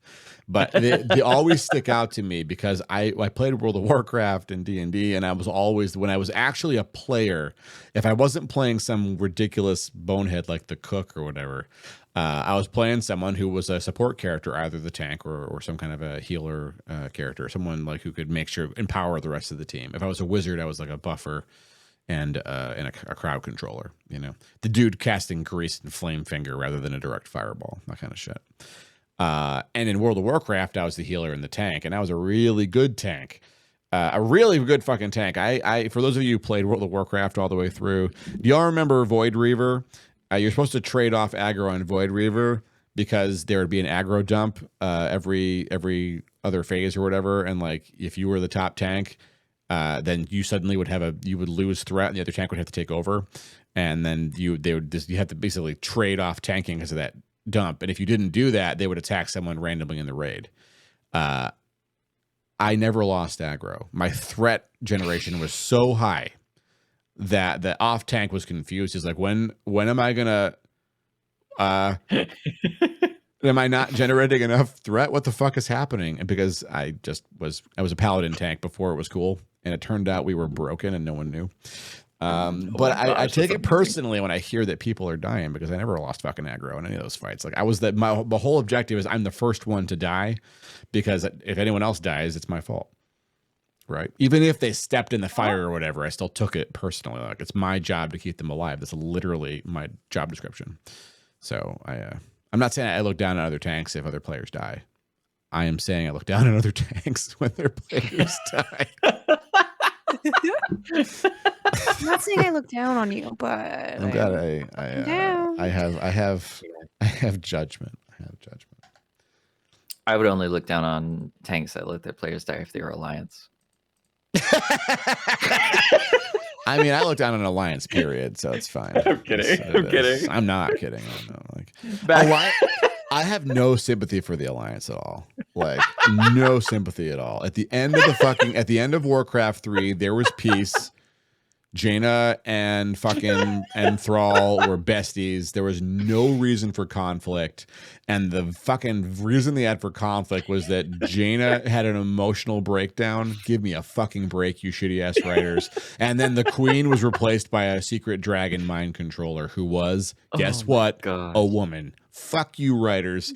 The Alliance was stupid and you all look stupid. And the Horde was fucking awesome. Those are my feelings on the matter. Oh gosh. I'm shaking my head like I know what we're talking about, but if anybody else is lost, I have no idea. I hope you all didn't play World of Alliance in Warcraft, my chat. I'd be sad if you did. In World of Warcraft, there were 2 factions that you had to choose one of, and each one had a different set of races. And even at the beginning, the Alliance had Paladin, while Horde had Shaman. Yeah. And you couldn't cross over there. It was a class that only that side had. Players on these factions could not play with the other faction.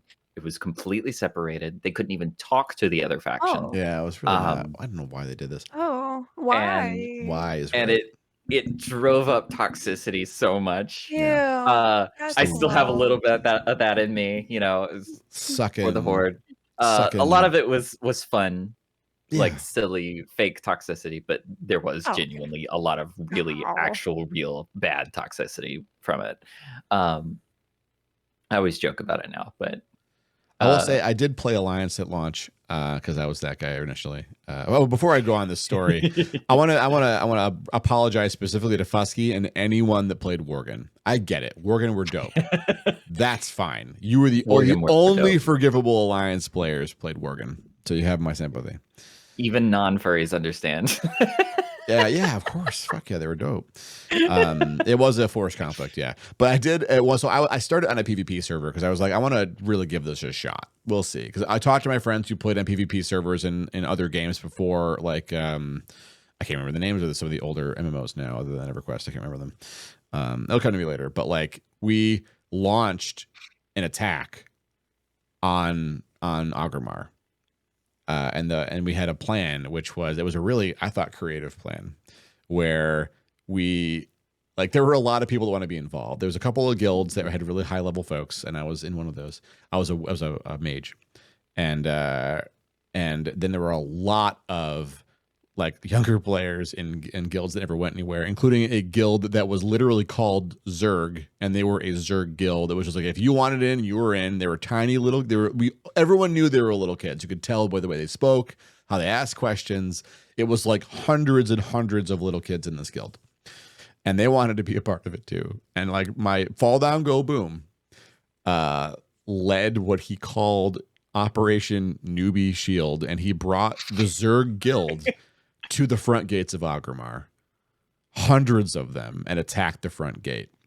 And while they did that and drew the entire population of Agramar out the front gate to attack, we secretly, like we used invisibility potions, warlocks, and rogues, and they snuck in and summoned me and one other mage, and we started opening gates and teleporting everyone in from Ironforge into like 2 or 3 towers in the back of Agramar. Oh my God. We got 90 players back there, give or take, before the server crashed. We were setting up to do an actual like raid setup. We were going to go in there and tank and kill our way in and take Thrall. That was the goal. Oh my And we maintained we won because we crashed the server. But we were That's we hilarious. still I felt love really that. robbed by it. We felt really robbed. So while I don't like, I mean, I had a lot of bad experiences in PvP and Alliance, but that particular memory, I never did that again with my Horde experience, and it stuck with me. It was really fun. It was really fun because there's nothing else to do. Like, I mean, you did Molten Core, we're done with that. Great, let's go fucking see. Can we kill Thrall? Like, oh gosh, we'll never know. That's so special. I love that. Thank you. Exciting memories about World of Warcraft. I could also talk about World of Warcraft all night. This is Hollis right here, Barry. I think the only time I've heard of World of Warcraft is somebody coming in very excitedly talking about it, and then me being like, "Is it worth getting into?" And then immediately being like, "No, no, no, no, no. Back up, back up, back up, back up." Do as I say, not as I do. Like almost immediately. I think from just what I heard, apparently it's just like a lot. It's like a lot. It's hard to get into now. Yeah, I wouldn't. I mean, first of all, it's not the same game. The game has changed significantly over the years. I couldn't even describe World of Warcraft right now, I bet, because they go through so many changes when they try to appeal to folks and bring people back and stuff. The last time I had fun was in Legion. I had a lot of fun in that. I got back to basically got the band back together, and some folks were like, "Hey, we're playing this. Thaddeus, you want to come back in and hang out with us?" I was like, "Is it fun?" And they're like, "It is actually fun." I thought, you know what? What else am I doing? Sure, I'll play a little while, and it was quite fun. Legion was a really good XP. We had a lot of fun on that one, but I never went back after that. It was just I didn't even finish the Legion stuff. I just like it's fun doing there's no other game that lets me be the healer in the way World of Warcraft did, and I really miss that. I miss healing in Wrath of the Lich King, and Legion healing was not as fun, but it was still fun. It was good, but not as Wrath of the Lich King was when I was mainly playing it. Yeah, that was the heyday, really, in my opinion. I like that. Oh man, World of Warcraft. Yeah, don't get into it now. It's a huge time commitment. Like if seriously, Blizzard. Yes. Activision Blizzard. Oh, are they by Blizzard? Oh, yeah, they're a bunch of shitbags. Yeah. Hearthstone was one of my favorite games. I deeply loved Hearthstone, and as soon as I heard Blizzard stuff, I was like, well, yeah, there goes that one. It was awful. I was having so much fun on World of Warcraft with friends a couple of years ago, and then the whole Hong Kong thing happened, and I'm like, well, yeah, can't do it anymore. I started my streaming career playing Hearthstone. That's what I played in the very beginning. And then I'm so bummed about it. You play Darkest Dungeon. So sorry. There's Darkest Dungeon in Hearthstone. Yeah. I love Diablo 3 as well. I still like Diablo 3. Yeah. I mean, I don't pay them for it anymore, and I probably won't stream it because I don't want to hype them or anything, but it was not by the assholes. It just makes a lot of money for the assholes. And so I'm not going to buy a Diablo 4 unless they're oh gosh, yeah. I can't even imagine them changing anything to convince me to buy it at this point. Yeah. It's dark. It's dark. People who get that much money do really awful things with it and themselves. They're not really great. There are other games to play. And even if I was going to play, I can't play an MMO because it would change the entire stream. Because they demand so much time. I would have to become a whatever streamer. I was like, what was that game? Lost. There was some MMO that came out a little bit ago that looked like a Diablo but wasn't MMO. It's free to play and it looks really pretty. Path of Exile? Not Path of Exile, no. It's Lost Ark. Thank you very much, Fusky Pop. Lost Ark. Oh, okay. And some folks seemed really curious about it, and it looked interesting. I didn't know, and I figured I wasn't going to be the one to pick up the torch and be like, let's do this. But if Quinn or Grob had come and said, I want to really, really play this. Do you want to play this? I'd have been like, okay, we'll give it a shot. And our streams would have had to have become Lost Ark streams because you can't make any progress unless you're playing 3 to 5 nights a week in games like that. They're all of them are based on these timers that run and you have so many days in a week to farm a certain thing to get the things you need for the currency you need to buy the thing you need to upgrade the thing you need, and that's the game mechanic. That's it. Monetized FOMO. And even that, right? They monetize it to make it so if you can't make it, just pay the money and you'll level it up. And Welcome back. I've been having a big ole. I don't know, Dad. I know you don't. Barry, do you play Disney Dreamlight Times? Disney do? Yeah. Disney No. do times? Oh, I've been having a big ol' thing, like conversation time on stream lately, that it's gonna be soon free to play, and I think they're gonna open it up to be a similar thing where you can go into people's little islands and like I don't know how many people are gonna be able to be there. At one point, it's like in like Animal Crossing, New Horizons, how they had that like little dreamscape and people can go in. Mhm. I think it's gonna be similar to that, but there's so many things in there right now that make it seem like it's setting it up for microtransactions to be Oh able gosh. to skip like like progress, or like, oh, this takes forever, why not just pay us? And I've said like full out, I will like straight up stop playing the game. Like I will not touch it a single more time on That's stream if they not do that, right. because that makes me so fussy. Like that makes me so upset. Like that's my like number one thing that kills a game for me, Yeah. is when like you totally can make it accessible and quality of life for everyone, but you are choosing to make it to where people have to pay you. And then people who don't pay you are like stuck with the like super super super super grind, and it kills it. Like it's not fun for Mhm. them. There's like Yep. so many indie games, so many that are they don't I know, have like Echo. I'm they're not big pushing the fuss. ticket on how like Yeah. how many fucking like contours you have on faces and shit. Like they're not like photorealistic, but I mean they're more interesting. And you don't have to feel guilty about playing them because you like, Mhm. you funded like several people instead of like those cash piling fat cats at the top of Blizzard, like you could just like you could Yeah, feel comfortable. you funded passionate people instead of mega companies. Right. Yeah. Right. You Like know, there's I heard a really good indie game recently. I think it goes by Tunic. Yoshika. which we're going to talk about during the ad break, which is happening right now. It's a minute and a half. We'll get all the answers and you'll miss, my I God, guess, yes. everything. It's fine. We love you. Back in a minute and a I was half. gonna Fill say, your water, stretch your legs. oh Your my dad loves you. we have to also talk about Tunic. Finji also made another game that is so good, Barry. Oh my God, it's I Was a Teenage Exocolonist. I'm gonna be playing it on heard something stream. about that. Oh, it's so good. I want to talk Oh. about it. It has the best like character thing ever. Like I've never seen a game do like your character thing so well. I'll have to pull it up. Dad, I think I talked to you a little bit about it when I first was playing it, how the character creation literally does things by like, it's so gender neutral, and it's so like you can decide whether you want to look more mask or femme. That's And it so has like a cool. slider Yeah. with like actual genuine range of like everything good. It's one of my favorite gosh. games. The story is gripping. It's amazing. It's very Finji doesn't do bad games. Like I'm so on the fact of Finji doesn't do bad games. But it's also quite amazing. I was I'm a gonna teenage. pee real quick. That's what I'm gonna do. That's what I was waiting All for. right. Have I'll fun. be returning. I shall. I'm gonna add this to my wish list. It looks pretty neat. I'll grant you. It looks pretty good. I'm looking forward to Quinny playing it. Oh, that's exciting.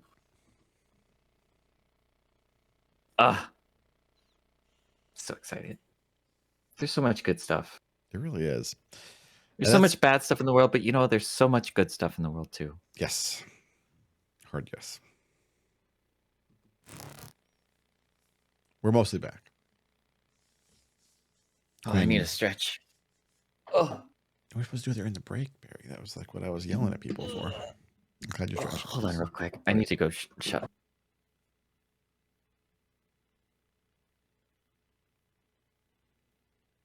It's just us now, everybody. It's just your dad. It's not so bad. Sometimes it's just going to be just us. And oh, here we go. We can do like a. Okay, I'm back. Oh, Sorry. Barry's back. It's just me. Had to close my door Playing the just in sad- case people were trying to sleep. The sad music while it was just me.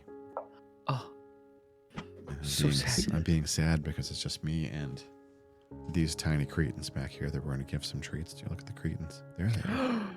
poor babies. Little poor babies that would like treats. Oh. Let's try.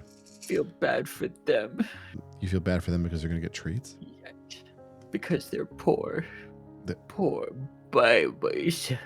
I mean, one of them likes to eat literally whatever's in the sink and puke it up every day. And that includes soap berry. She loves to lick up soap out of the bowls. Yes, poor thing. I don't know how to help her. I'll be honest. I don't know. One of you has to come over here because I can't throw the treat. Okay, let's see which one's the smartest one.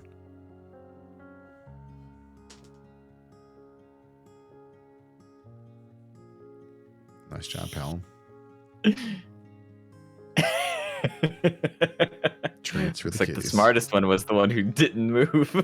That's what I'm trying to say. As a matter of fact, Porm, did you even find the treat? Oh She my got it. gosh. She got it. And that concludes this part of the stream when it was only your dad and his cats.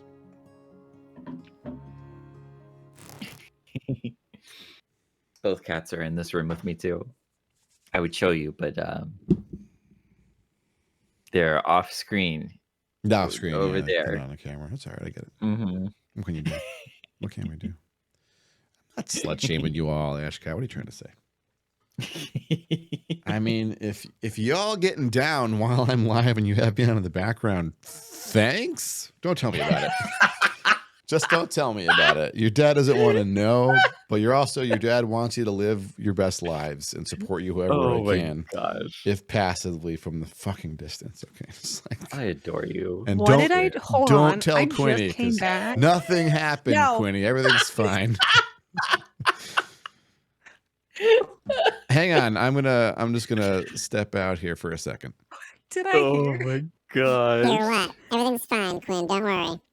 Your dad just I had to step believe out. you. Okay. Yeah, that's fair. I don't know what's happened, but do what you gotta do. Why is it Yeah, snowing? that's what he was saying. Do what you got to do. That's what I'm you know. saying. Yeah. Just don't tell him about it. Mm-mm. No, I don't want to know. What is happening? Everything's fine here.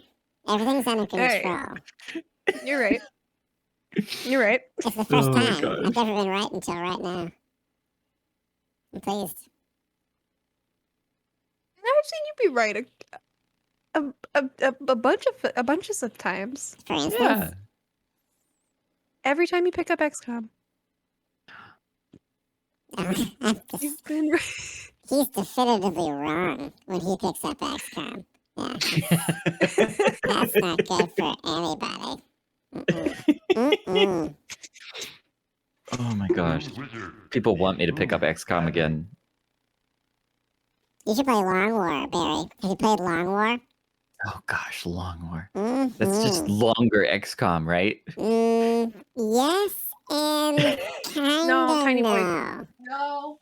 It's No. mean XCOM. No. Oh, because regular XCOM isn't mean. No, it's doesn't not screw me over. compared to Long War. Yeah, so regular XCOM like rolls in is like, I want your lunch money. And you're like, why? And then they flip your lunch tray. And they walk away. And you're like, that sucked. Long War walks up to you, slowly pours out hot coffee on your lap, and then makes you watch as they eat your entire lunch, your lunch tray, and your hands.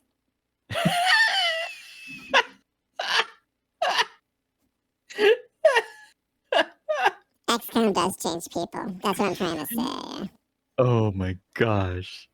I never did beat XCOM. I played it a long time, but Oh. I never quite got to the end.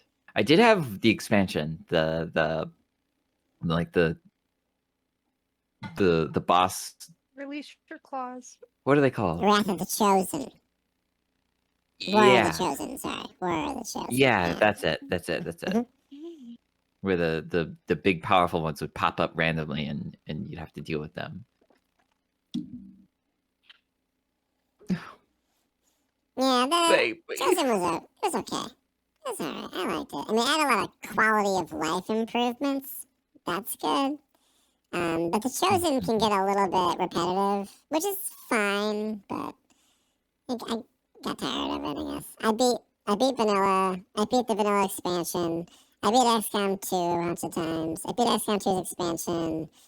And then you get to a point when beating the game's not fun. What's fun is the climb from losing to winning, and then you just stop and start over. And Long War is just an infinite climb, and you're losing the whole time. It is all fun.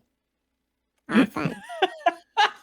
Except when you watch Quinn get killed by a chrysalid because the game bugged, and then I rage quit and need to play Dwarf Fortress for a month. Oh my gosh, I want to play Dwarf Fortress with the new updates. It's incredible. Oh my god, I want to play it. I'm excited. That's good. I tried to play it years ago, back before it was playable. Yeah, I mean, it's and super I didn't get very now. far. It's super playable now. I mean, we'll be going back to it, no doubt. I mean, I have been really sucked into Caves of Cud. Like, Caves of Cud is fucking incredible. And it's hard to oversell that game. But it's also really episodic in nature because you die so fucking easily that it's like not a problem to start a new thing. In Dwarf Fortress, you can lose the entire fortress quite quickly. But once you kind of get starting inertia and know what you're doing, like it's just fun. You manage your colony, you manage your dwarves and keep them happy and keep them sorted out and just deal with whatever the game throws at you, which could be so many different things. And it's always different every single time. It's really remarkable. They just DF Hack actually just shipped an alpha version. So the next time I fire up Dwarf Fortress, I can use Stone Sense, I think, which means we can see my fortresses in 3D, which I'm really excited about. What? Yeah. Oh my gosh, that's so cool. Yeah. I mean, Stone Sense, you can't, I don't think you can run the game and Stone Sense at the same time. So you can only see like a slice of time with it, but it's still pretty cool to see it in 3D. So. Yeah, that's super cool. Yeah. Definitely recommend Dwarf Fortress. It's the best $30 you'll spend on gaming probably this decade. It's so interesting and so classy. And it's also money you know is going to someone who's great. Like I can't shut up about how great Turn Adams is. He's definitely one of us in terms of his intense neurodivergence and his like Slavic devotion, mindless devotion to this one thing he's done. And how complicated and deep the simulation goes. He was once asked, what happens if this game ever goes big, Mr. Adams? Like, if you made like a couple of $1 million, what would you do? And his response was, God, I don't want that kind of money. That kind of money changes people. It makes them awful. But it would change me probably. Would it make me awful? I don't want to be awful. I would get rid of it. I would get rid of it right away. Okay, hang on. I know a lot of folks like worry about me, the folks that like, graciously send us like, donations every month so that we can make the rent and get food. I want you to know I would make sure that my brother and I were taken care of. And then whatever I didn't need, because there's going to be a lot I don't need, someone else out there needs it. I'll find charities or something and I'll get rid of it. Anyway, that's unrelated. He and his brother are millionaires now because of Dwarf Fortress sales. I'm sure. Goodness. Crazy. I love it. I love that things like that exist. Echo, you're sweet and you're going to get banned to keep saying stuff like that. That's true, Echo. That's absolutely true. Spend money on anyone in this Hades. channel.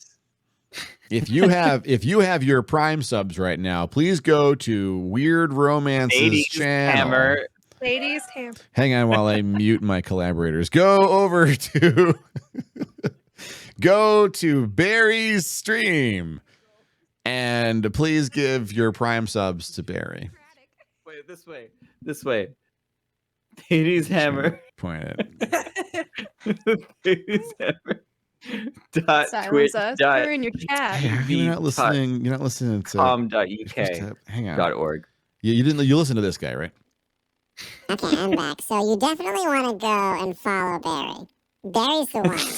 And when you're in there, you're gonna think, shit, Barry is fucking cool.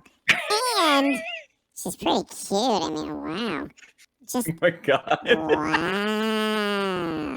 And you're gonna want to sub tier 2 at least. And you're gonna be in there all the time rewatching VODs and thinking, oh my god, every second, why the fuck do I watch television? My phone is now my vehicle to weird romance. Get in there. Sub. Oh You can put Barry on the TV too. Twitch has TV mode. You sure Put can. Barry on the big TV. I put Barry on the TV We every put Thanksgiving Barry for on the Jumpsgiving. TV. Yeah. Akuma's here. We put you on the TV for Jumpsgiving. Oh I my sat in front of God. the TV just watching for a hot. I was just like, yeah. What, at my Jumpsgiving? little Yeah, decompressing Jumpsgiving. moment. Oh my gosh. That makes me happy. I don't know what's happening for Fusky. I have to help Fusky. Come back. The kitties are fighting. Hold on, I'll be right back. Fusky, I don't know what salmon run is. A salmon can't run. They don't have toesies.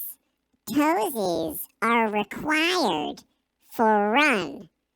Salmon have finnies and can go swimmies, not runnies. The finnies is the toesies of the water. So they kind of have toesies. It's just water toesies. Okay, I'm happy. Better in this voice. What happened? What? What happened? What? Tofu this. Raven? That is a gross misinterpretation of my remarks. Thank you so much, Tofu Raven. No one takes know, me seriously. I really Why did enjoy I name this. myself Salmon. Would I have to lose my toesies? I guess so. Echo. Maybe you'll I'll take really this voice enjoy this portion or gift sub, but I think I'll enjoy more that Thades is getting some of the cut from this gift sub. That you are supporting our collective dad in his journey through Twitch and through all of this. Thank you. I would like to reemphasize that Barry That's a different is voice. saying wrong things right now, and you want to go to Barry's channel and sub Barry. That's where your money should be going. Oh my gosh. Every dollar. No, Rig Juice, why are people not listening to me? This is the opposite. Yes, The right opposite there. of my... Mysterious revenge. I'm out the streamer. Oh my You can't god. time out the stream. I love How are you y'all. going to time out the streamer? There's only one Can way you to not? do that. I think the streamer has to time out the streamer. Are you sure To about time out that? the streamer, Oh, you just hi, gotta start everybody. playing some Metallica through Discord. Metallica. No, Yeah. Feels good. might be time. Echo, that's such a mood. Does anyone remember me? This is... I'm not even supposed to be remember on you. here. This is illegal. Ow, hi. I'm breaking the Why rules is right you now. on my leg? Why did you do Ultras, that? you're supposed to be at the end of the stream. The what? You're supposed to say, did we learn anything? Oh, yeah. He took that away from me. Dick. What? He fired me. More silencing. He more busted silencing. me down, censored me, took me off of the show. What? Ultra's coming back for I'm the pretty mad about for it. the not gonna lie. story. I can't believe that. I know, Ultra's right? giving us the scoop. Oh, that reminds me that Quinn and Barry see my actual real camera in Discord, so this is a little bit... This is awkward. So I just pay no attention to the man behind the curtain. There is no man behind No, the you look curtain. about the same to me, so That's good, I yeah. didn't notice. I mean, he and I are just about equally attractive. My teeth look better than his, but otherwise... Right. I mean, he has the very attractive beard, and you have the very attractive tentacles. So it's, Thank you. You're right. These infinitely articulatable elbowed tentacles are for infinite hugs. I can hug a lot of people with these. That sounds amazing. I am the honestly. I love idyllic center of every cuddle puddle. Oh, Ultras would be the direct center of every cuddle puddle. I'm the boy you want. I'm slippery, but I'm warm. Okay, so that could go a couple of ways. I just want to make it really clear this is strictly platonic. Platonic tentacle. That's right. Yeah. No, wait. That's totally Yeah. fine. It's just, there's... Platonic cuddle puddles Right. are wonderful. Thank you. Yeah. Yeah. May, you're causing chaos, and I don't. My cat Toast is also causing chaos right now. I need you to not It's cause just chaos time. She's looking at me, y'all. She's so scary. You definitely can't see her. Like, there's no way, but she's peeking. Like, oh yeah, you can't see her. She's peeking like right at the corner of the bed, just like being avoided. That's scary. She's liquid mode. You need to have like a 4,000 lumen spotlight for your bed that you can clip on. I know. So that we can actually see her. Yeah, no, you can't see her.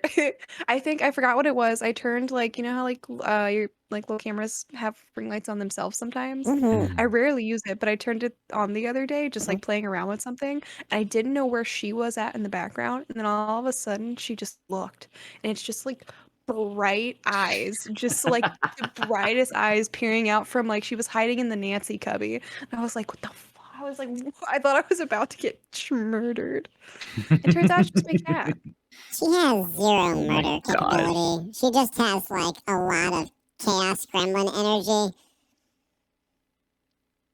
I think she can murder. Her little claws are still hitting sharp, and I don't like that. Toast, I swear. The bar is set pretty high right now. No, she's being another. She's up there.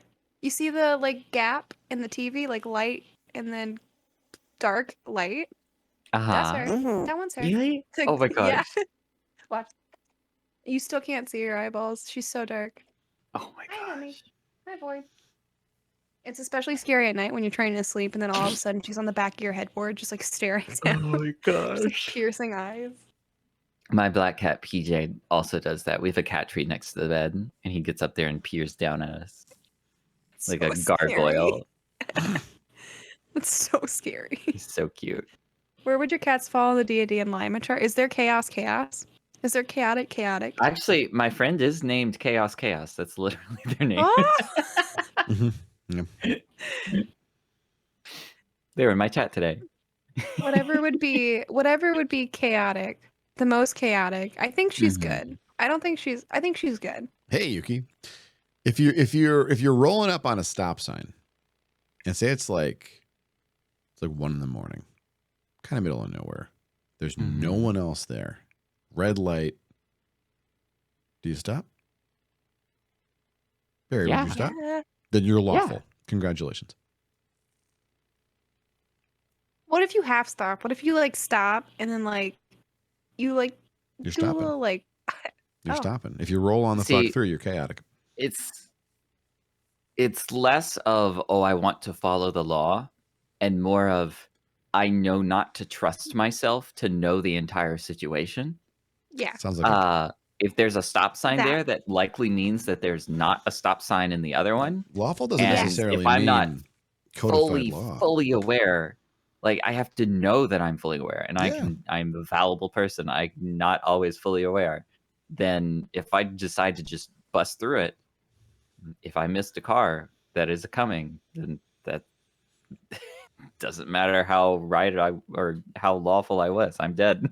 So is that about law? Lawful doesn't just mean following the laws of the land. It means following some kind of a code, and that code may not actually be hard codified. Like trust, like knowing I need to be careful here. I'm going to follow this. That's a protocol. It's a protocol, and then it's lawful. Like chaos. I mean, literally, May's the chaos gremlin. May wouldn't stop. She'd just drive in the fucking grass for 6 miles and spin donuts, and then hit the fucking stoplight and keep rolling. That's chaotic, right? The stoplight was irrelevant. Yes, Quinn. Quinn has something real quick. Speaking of chaos gremlin, I was a silly Billy, and boy howdy, forbid Quinn from putting we got some like fancy little liquor times. We came home from the store and put it on put it right up there. May just knocked that entire bottle down, and there is glass all over my floor. No, as well as a crap ton of liquid. I'm gonna have to go. Yeah, that's okay. Like there is glass everywhere. So I love y'all, and my chaos demon loves you too, even though she is in kitty jail right now. So gonna have to lock her up forever. Careful, Quinn. Don't get cut. Oh, I'm not. That's why I'm gonna say I'm gonna go instead of being right back, because I am unsure. That's gonna take a long time. Good luck. What's going on? Thank you. Y'all are amazing.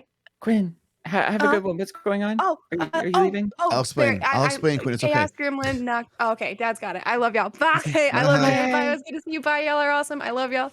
Bye. Mwah, mwah. So in short, oh my God, it's the wrong label. I got you. In short, the situation is that Quinn's cat knocked some bottle of booze to the floor from a high point, and there's glass everywhere.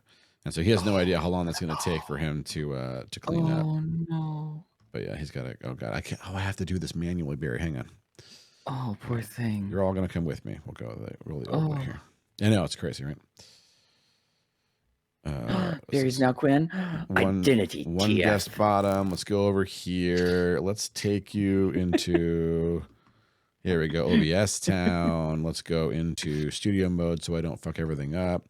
And now to give Barry branding, I've got to actually go. Unfortunately, because I have temporary things set up for the new camera shapes instead of they're not.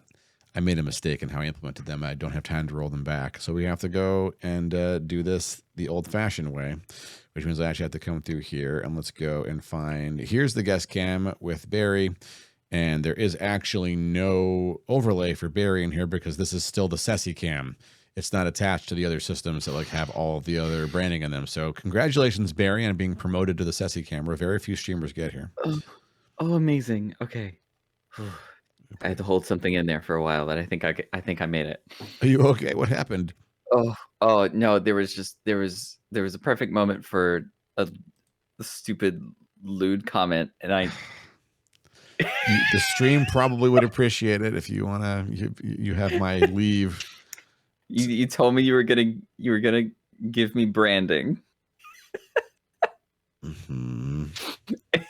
That's all I'll say.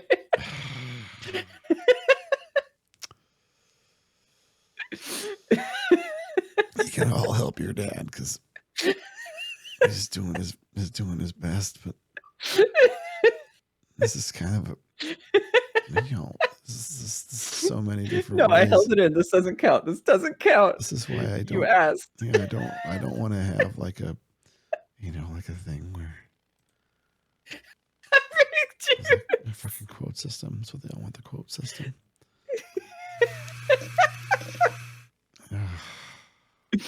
Wait, that's wrong, Barry. That's wrong. What happened? You're not Echo. What shenanigans are you doing here? Maybe I'm wishing I was Echo. I mean, don't we all? But that's actually not the no. Oh, I added echoes twice because I misclicked. Okay, that's what's happening. I'm going to cam overlay and then weird romance. There you are. And then we can remove. It gets to be everybody tonight. Yay! The duplicate. There. Got it. Wisteria. Fixed. Oh my gosh. This is that guy Canthrope thing Barry was talking about. Oh, you're right.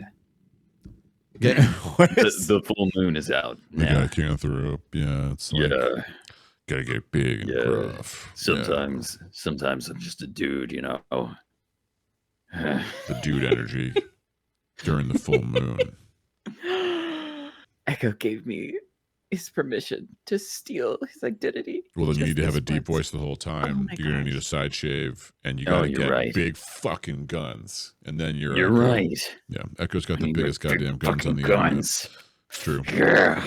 Yeah. Echo doesn't growl that much that I've seen. Probably he would growl if it was required, though. Echo, you have to fill me in on that. The last time you were in a bar fight, Echo, and I heard you put that guy literally through the bar top. Did you growl after you did that, or did you help him to the ambulance? I'm not really clear on the end of that story. Oh my gosh. I'm pretty sure you put him through the bar top. The Isaac thing.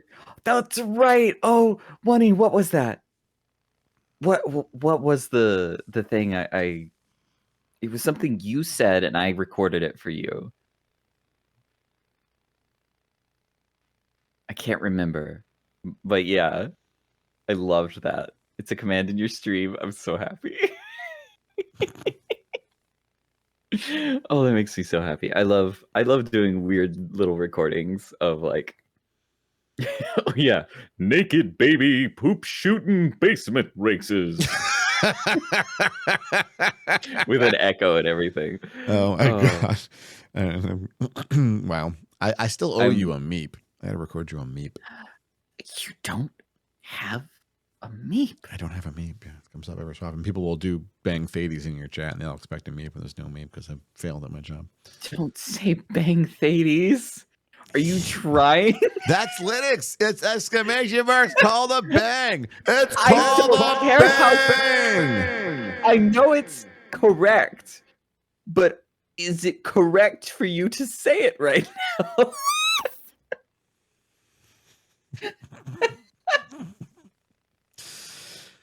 Bang bonk.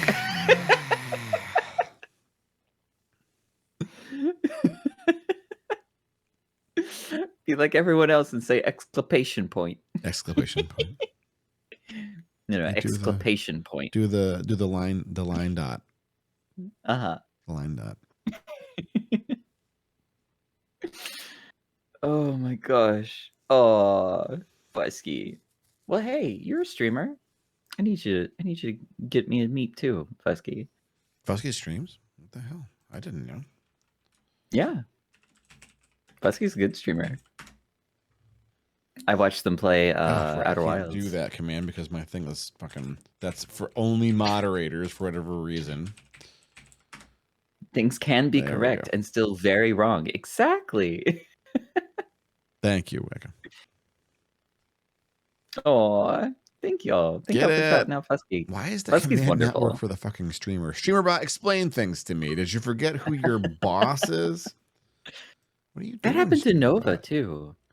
What is my bot berries never listen to Nova. They listen to everyone else. Wizard 101. Oh my gosh. Wait, do you play Wizard 101 for real?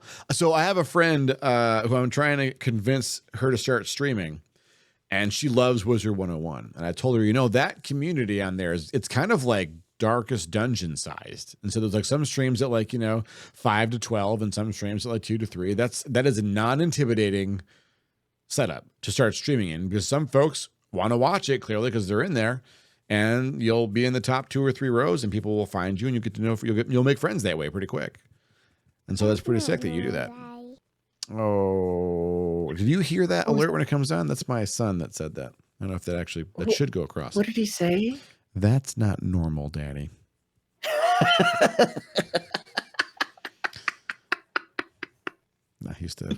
love that. He used to say that to me when I would do. We didn't get to talk about this because the holiday episode went to crazy town at some point because someone asked me about Santa Claus, and don't ask me that question again. We're gonna do an ad and we'll come back and talk about how we did Christmas at my house because that's where that quote came from. Oh my god. It'll be a good time. 1.5 break. Stretch your legs and refill a drink. I'm actually going to leave and get myself something to drink too. I'm pretty thirsty. We'll be back in 1.5. I think I'm going to do that too. Do it. I'll be right back.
I read Hot Pocket, and I thought I kind of like Hot Pockets.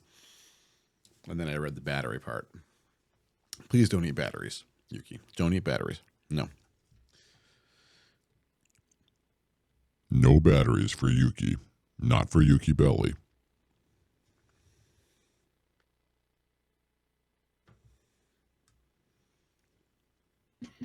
Okay.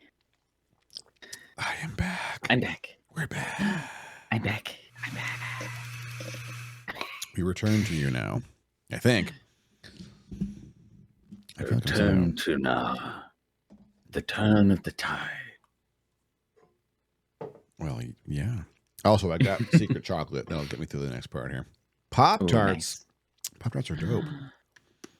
I used to love Pop-Tarts, but something changed, and now it's hard for me to eat them. Really? I don't know why. What happened? Spicy Hot Pocket. Oh, I want that. Mm-hmm. Mm-hmm. I want that all the time.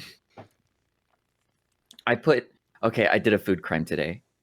I put cayenne pepper in marinara sauce and dipped cheese sticks in it.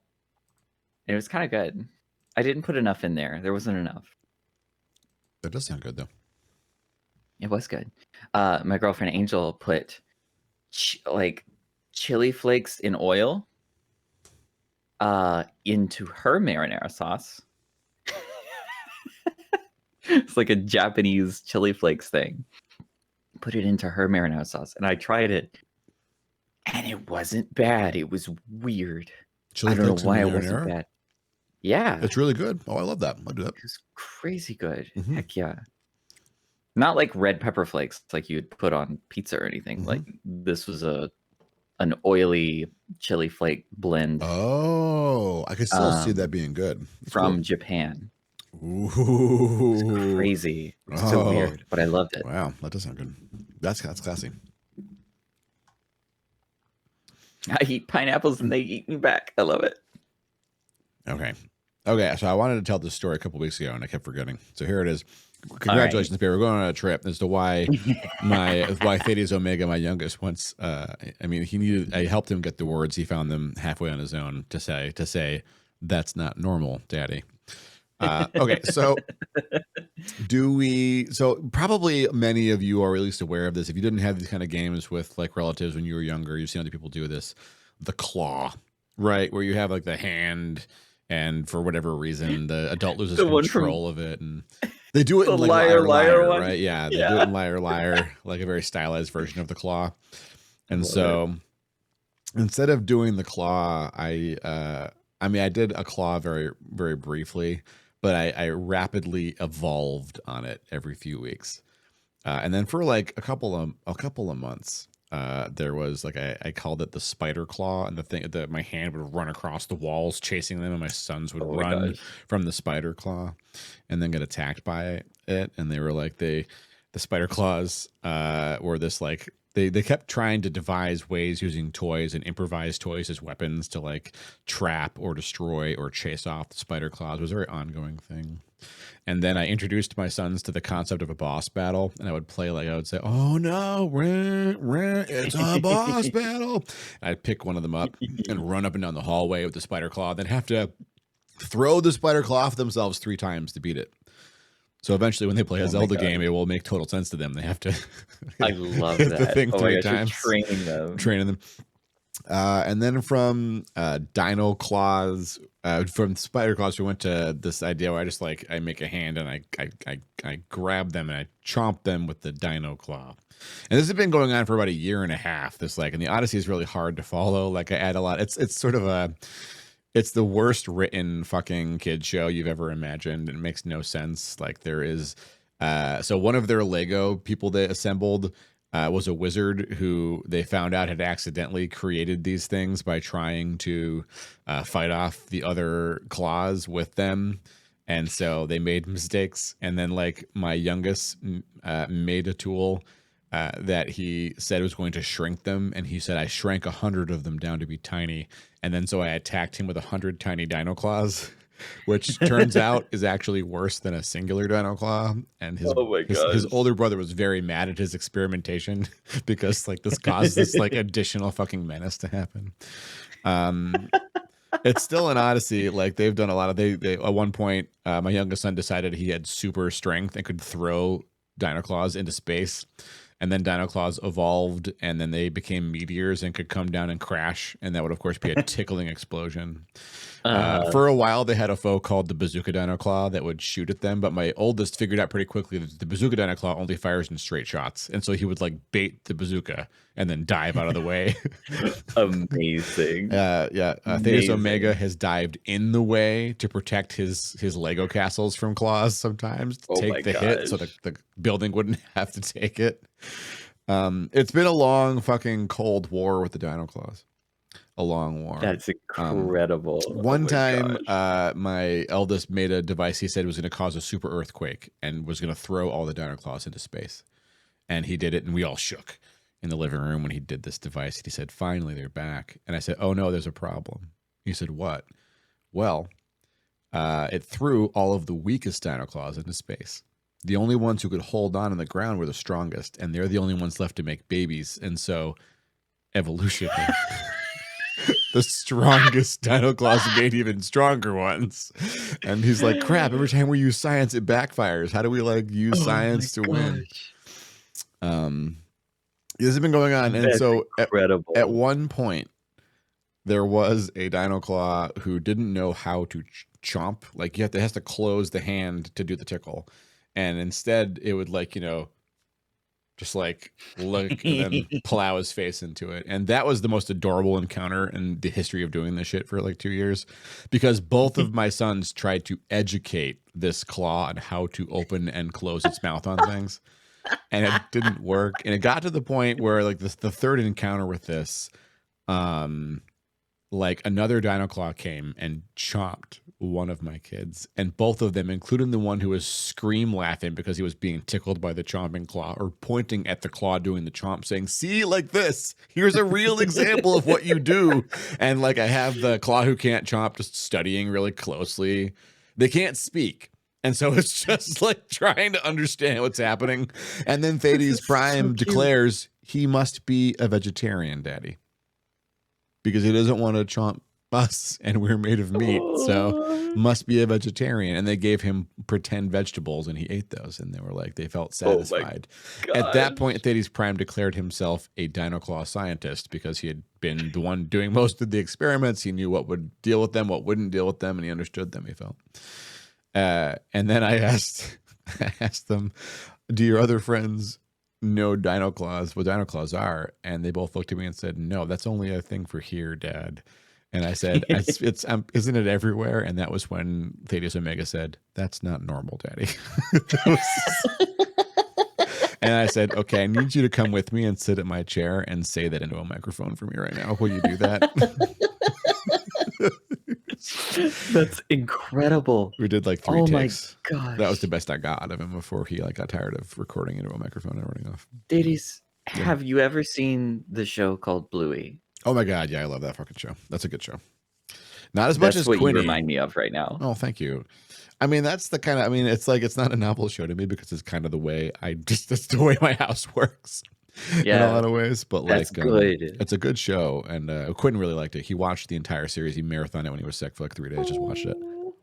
Oh my gosh, that's amazing. I would have done that if I know how to access it. Thanks everybody for sharing that. Oh gosh, that's incredible. That was incredible to hear. I've used Dino Claws to get them to eat things they didn't want to eat. Right? Like if it's good for them and they don't want to eat it, I'll say, well, if you eat that spinach, you will taste really bad to Dino Claws for a little while. And at first they were confused, and my eldest is like, you know what? I want to see what this is. And he just like mowed down his spinach. And then a Dino Claw came and chomped him and went, wah, wah, and ran away. And that was it. He's like, fuck yeah. He didn't say the F word, but he was like, you could tell on his face, he's like, yes. And he's like, we're having spinach for every day, Daddy, to make all the spinach. So he wanted to taste bad to Dino Claws. And then, so we use that to my advantage sometimes to convince them to eat greens. That's amazing. Oh my gosh. You're incredible. Benevolent gaslighting. I'm a bad. Oh. Oh gosh. Oh, that makes me happy. I'm a little sad they're getting a little bit old for Dino Claws. Might be. We're almost there where it's not going to be a thing they, or like, it's not cool anymore.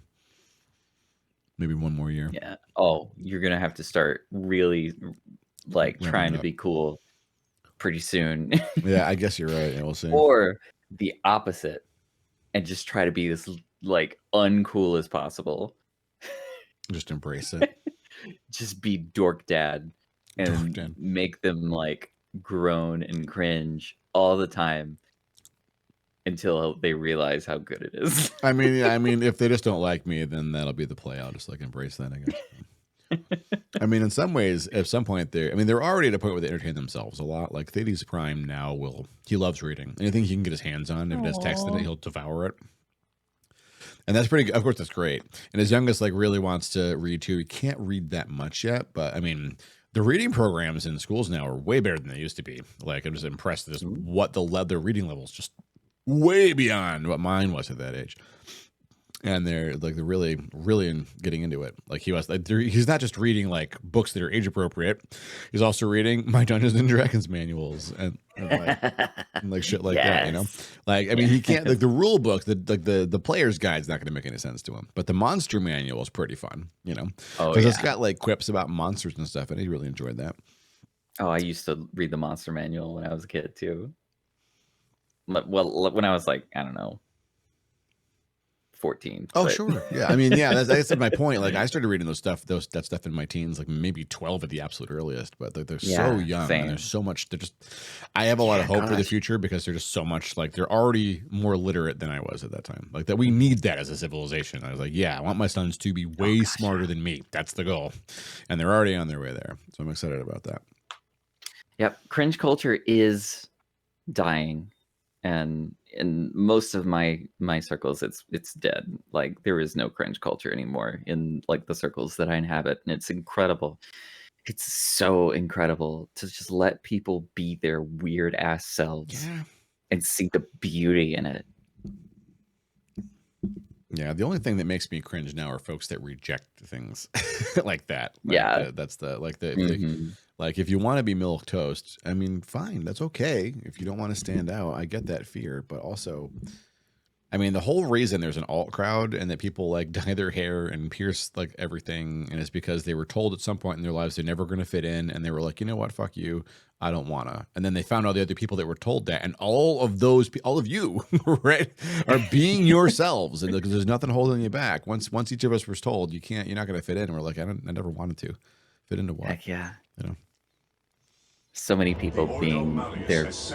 Dusty, hi Dusty. Dusty, wait, Dusty.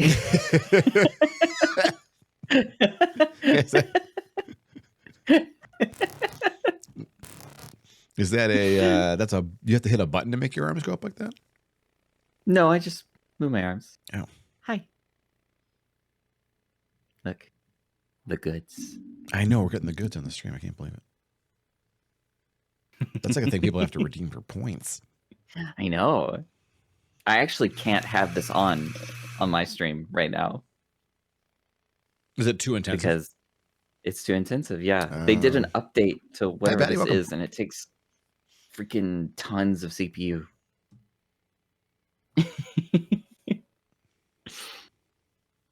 Toe beans, yes. The goods. I guess two PCs should hopefully solve that. I hope they would. Hopefully, yeah. A third PC just for your webcam. Yeah, just for the beans. For free. The beans. The beans. The beans. The beans. The beans. The beans. Dusty, where were you up to?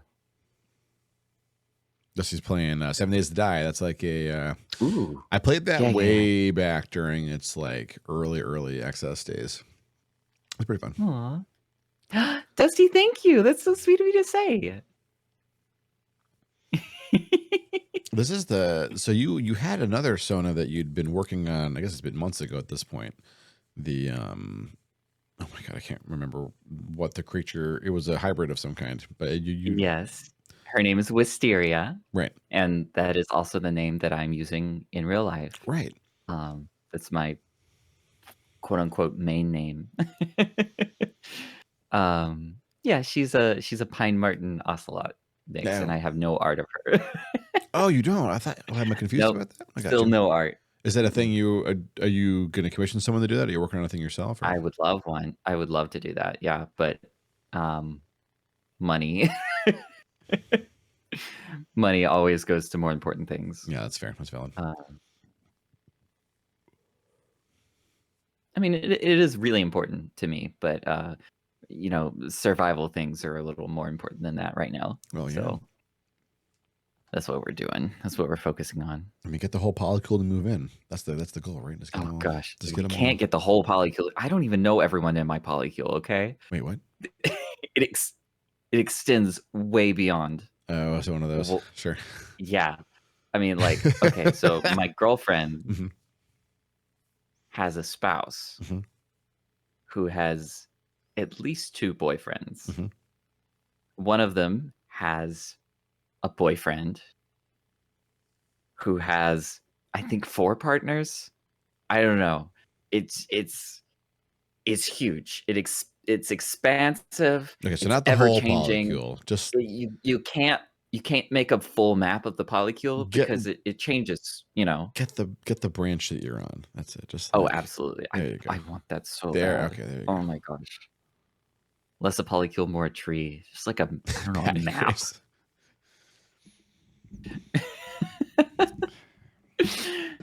Yeah. Kids these I days. actually used to think, oh, it would be so cool to have like a stream of the polycule or whatever. But The last time you talked did to- anything at that magnitude, like Discord couldn't handle all the people singing. You know, so sorry to interrupt. Well, that too. But also like, because it's so big and ever changing, Mhm. and some relationships might not want to be out in the open yet, or other relationships might be a bit murky. Sure. You know, it all depends on that relationship and how the people communicate and set their boundaries, set their labels, everything like that. So if you tried to put together a polycule stream in a polycule like mine, then there would inevitably be people left out, people having to make a weird decision whether to say, okay, I'm with this person or I'm not with this person. You know, you don't want to cause that kind of Sure. whatever, you know. And yeah, I learned some lessons that way. I don't even know how many people I'm in a relationship with, Betty Graves. That might be important for you to get down. I'd say, like, I know that sometimes the structures are complicated and nebulous, but like, yeah, some Yeah, that's understanding. important to communicate about. At I least will for- say, I am also, it's funny that you said 8, because I am in love mutually with 8 people right now. Oh wow. But I am only in a committed relationship to 3 people. 3 people. And that's important. It's important to define so everybody knows where they are. It's okay to be in love. It's okay to mutually be in love, but not be in a relationship. You just got to communicate about it and know where each other stands and know the expectations that each other has. I don't have an expectation for them to give me any amount of time or energy out of their life more than a friend would. And I make sure that they have the same expectation from me, because I can't. I have 3 dedicated partners right now. Yep. I am overloaded. And you have your stream. And I have my stream, and you know, there is a time limit. There's not a love limit. There's a time limit, and there's an energy limit for me to commit to give to these people. Whenever I can spend time with those people that I'm in love with, it's magical. It's incredible. I love it so much, and I always want to do more of it. Oh, But I it's get important you. for Yeah. us to know mutually that that can't happen all the time, and there can't be an expectation for that. That makes Only sense to so me. many spoons. Yeah, absolutely. Yeah, it's important to also understand one's limits. I think that's like, yeah, even just like internal, like you said, like you only have so much reach. Like in terms of like relationship levels, like each of my tiny sons is like essentially a girlfriend and a half, right? Like each one of them has like, I mean, they're high maintenance by design. Like they're tiny children. They literally cannot drive. They can't prepare food for themselves. They can't feed. Like one of them can now kind of bathe himself. He needs supervision so he won't die, but he's less likely to die than before. And the other one just like is completely useless in terms of like washing himself. Like he would like die from some horrible disease if I wasn't the one making sure, calling the shots and making sure certain bits were cleaned reliably. Like little kids are beautiful, but they're also pretty gross. They just need a lot of maintenance, a lot of cooking, too much ordering out. So expensive. I don't know how you do it. Goodness. Me either. I have no idea. I mean, I have some help. I mean, their mom is like, their mom's also still a part of things in a big way. She's great. The grandparents are still in it. That's good. And you know, I mean, apparition and Lost are around all the time, and they don't mind hanging out with them. Oh, yeah, that's wonderful. Oh, kids are hard. That makes me so happy. Fradgy gets it. Fradgy also has 2 little ADHD tornadoes like I do. Amazing. Money is amazing. Money is amazing. That one actually at I mean, I kind of could have predicted this, I guess, but at Thadeshammer this year, it was the first time ever, like, Fradgy's kids meeting my kids. It was the very first time we got them together. Aww. And Beastie is, I think, a little bit older, but not by much, than Thades Omega is. And the two of them were just like, and they were just twin tornadoes through the house, just like maximum fucking velocity up and down the stairs at full speed. I'm like, they're gonna fucking die. Like, I was like, oh my god, like what? Hilarious. When it's just Omega, he'll eventually need a break, or Thaddeus Prime will be like, seriously, stop. Which is not a good way to communicate that you're being overstimulated by the tornado rampaging through the house. But it does have an effect. Like Omega will pause and maybe change gears or something. Then I have to step in and redirect him. It was very cute. That was very cute. Yeah. I feel them. I also get overstimulated. Oh my god, that's the hardest part of parenting for me. It's just like when one of them decides they discover a sound they really like and they just make it for like 30 minutes. Poor thing. See, I was that kid when I was 13. Me too, though. I'm so sorry. It's not like I don't get it. I did it too. I'm exactly. There are little versions of me. This is like the universe being like, it's like giving it back. But yeah, it's tough. Yuki. What? Oh, poor babies. Oh, babies are awesome, and I never want one again. I'm all set. Thank you very much. How can I be? Never tell anybody this. I was good with one. I'm glad I have 2. They're amazing. I wouldn't trade them for anything, but I was good with one. I was totally fine with one. See, we have trouble dealing with our cats. It's so much fucking effort. Oh my god! I mean, my cats are high maintenance too. To be fair, the little hellions are like they're hard. I can't close this door. They get so upset they tear up the carpet if the door is closed. Oh god. Oh. Meowing and scratching. It's awful. I guess I'm good that my cats are pretty independent in that way. Though when it's food time, they are. I mean, they might start ripping up carpets for food time. One of them is getting close to figuring out doorknobs, I think. Which, by the way, may be her last 3 minutes on Earth when she finally opens the doorknob successfully. So we had to change the doorknobs in our house after we got because of that. Oh, did you have like little handle ones? Yeah. Oh god, that's we had to change them out to the circle ones that you need friction on, and they can't handle those. But the one of the bathroom ones is still handled. It was mainly the closet that we needed him to not get into because that wasn't lockable, and it had clothes all in it. One time he accidentally got locked in there, and we finally let him. We finally realized he was stuck in there. It was like a half a day or a full day or something crazy. I don't remember what it was. I think it was more like half a day. It was the bathroom closet, the walk-in. Sure. And after that, mysteriously, the buttons on half of my jeans were missing. That's how we entertain ourselves. I swear he ate them. A We never magnet saw them again. to finish here. That's a good idea. That's not a bad idea. I like that idea. Oh gosh. Incredible. All these cats. They're too smart for their own good. I They keep are. trying Well, to one of explain to them her is. if she manages to like breach into the room, I'm going to yeet her out the window, and then she will be the main course for the coyote wolf things that wander around outside. Oh god. They're coyote wolf hybrids. They have I don't remember what they're called. They have some kind of a weird coyote wolf or whatever. Interesting. Wolf Odies. I have no idea, but Wolf Odies. Oh, that's there's so a cute. there's a pack of them out there. We see them like every so often. How am I a furry and I've never heard of this? I didn't hear about it until Lost explained to me that's why like they like coyotes are, you know, they don't walk around in a pack, and wolves will walk around in small to medium packs, right? And this was a pack, but they weren't big enough to be wolves. This was their coyote wolf hybrids. Oh Coy my wolves, gosh, thank you. coy Thank you, wolves. Kay and Lost. That's so cute. I'm not gonna yeet the cats. Just one cat if she deserves it. She's been warned. She See, knows. one of my cats is the smart one. That's PJ. He can open doors. The other one, they're siblings, by the way. They came from the same litter. Oh, mine too. Sure. The other one, Toast, has one brain cell. She does not understand anything.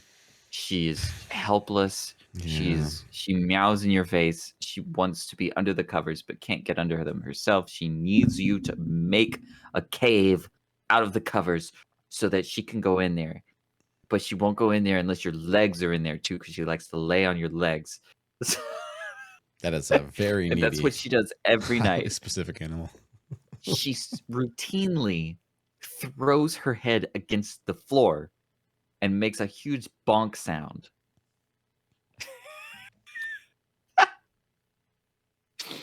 And we've decided that it's a defense mechanism just in case she grows more than 3 brain cells.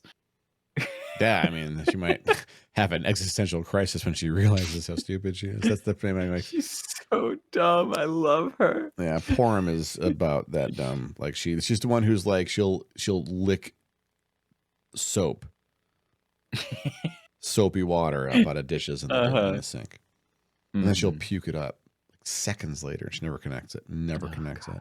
She's always going on the stove, and I'm worried that one of these days I'm going to ADHD a burner, and she's going to burn the shit out of herself, and that'll be like that's the vet visit I don't want to go to.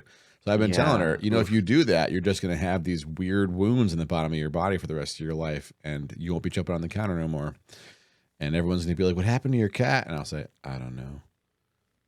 I don't know." But she knows. See, we can't have anything out either. Toast eats paper to get attention. Okay. Oh. She eats paper, paper towels, tissues, pieces of paper. She will munch and eat them to get attention. I want to call attention to that PJ verb. will eat plastic. Whatever plastic he can find, like any like plastic wrap or packaging, anything. Plastic bags, Ziploc bags. He will eat anything. How have these creatures survived? I don't know. We've found spit up with an alarmingly long piece of tape in it. He will find a cardboard box and chew on it to eat the tape off of it. What? We have to get rid of the cardboard boxes with tape on it. He can smell it. I swear he can. I don't know how to keep these animals safe. What are we supposed to do? I don't know. I have a lot of concerns about. Yeah, menace is the word. That's the word. Oh Menace. my gosh. Menace is a great word. I like that word.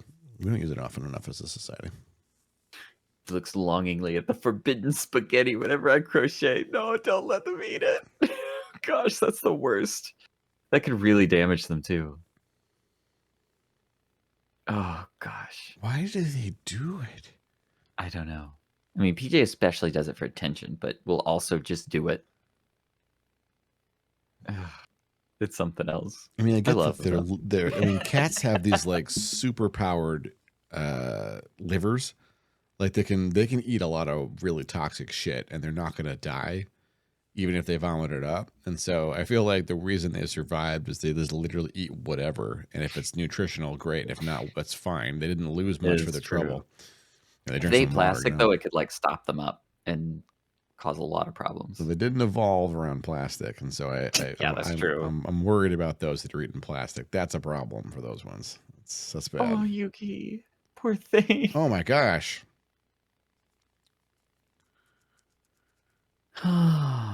Cats don't have that self-control. No, I've never wanted to eat dice. That's actually never happened to me. That is.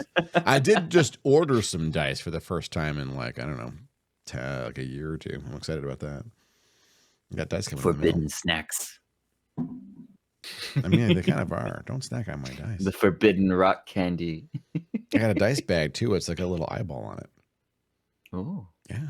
Cool. I thought so. I just needed a dice bag. I tell you, I need a dice bag? It's not really, but I got fate dice, the dice that had the little pluses, nothing, and minuses on them for the fudge mechanics. And so I needed a bag. Carry those in. The mechanic's different. And so the idea is that, and so in D&D, it's linear, right? Like you roll a D20, add your skill to it. And like, it has a big range. So even if your skill is like +5 or +6, there's still a good chance you're going to fail. But it's like it happens equally. Like you have failures and successes in equal measure because it's a linear metric. Fudge, and I mean Shadowrun 2 is the same. Like the 6-sided dice systems tend to, with the exception of GURPS, tend to be built around a curve. And so the idea is like you have like a +2 to investigate, and then you roll your four fudge dice, they're called, or fate dice, and like 2 of the faces, like basically if you roll a 1 or a 2, that's a minus, and you subtract that from your skill. And if you roll a plus, a 5 or a 6, then you add to it. And if you also, everyone in the game also has fate points. You have small amounts of them. There are ways to get more to build them over the game, but if you roll really shitty, like a lot of minuses, and you don't want to eat that failure because it's not the story you want to tell, you can spend a fate point to re-roll your dice and try to do better. But that means statistically it's going to be on a curve instead. Like it'll be like you'll have more medium successes all the time because like you'll be. That sounds great. Yeah. The D20 always bothered me a bit because you could get such a wide range of successes and failures no matter how like good you are at that skill. I feel like in D&D I would like help with that a little bit by not making people roll for certain stuff. Like the example I actually used last week was if like I had a player tells me they want to shoot an arrow at a door to make a point, and they said, what do I have to roll to hit the door? I said, what do you mean? You're like a level 6 fighter. You've done nothing but train with this bow your whole life. You're going to hit the door. You tell me how deep you bury the arrow and where on the door you hit it. Right? Like you're rolling against an opponent who's trying to actively not get shot by you. That's a little bit different, right? That's where your skills come into play, but you're attacking a standing target. Like, that's like, aren't you throwing apples and shooting them out of the air now, buddy? Come on. Like you can hit the door. And so that's in D&D, you just like tell the story and you make them roll. If you basically, what Colville's position is, say yes or make them roll. Only say no if you really, really can't see it as being possible in the world. But if your gut's like, I don't know, let him roll and just roll with it. Like make story around it. Yeah, I like that.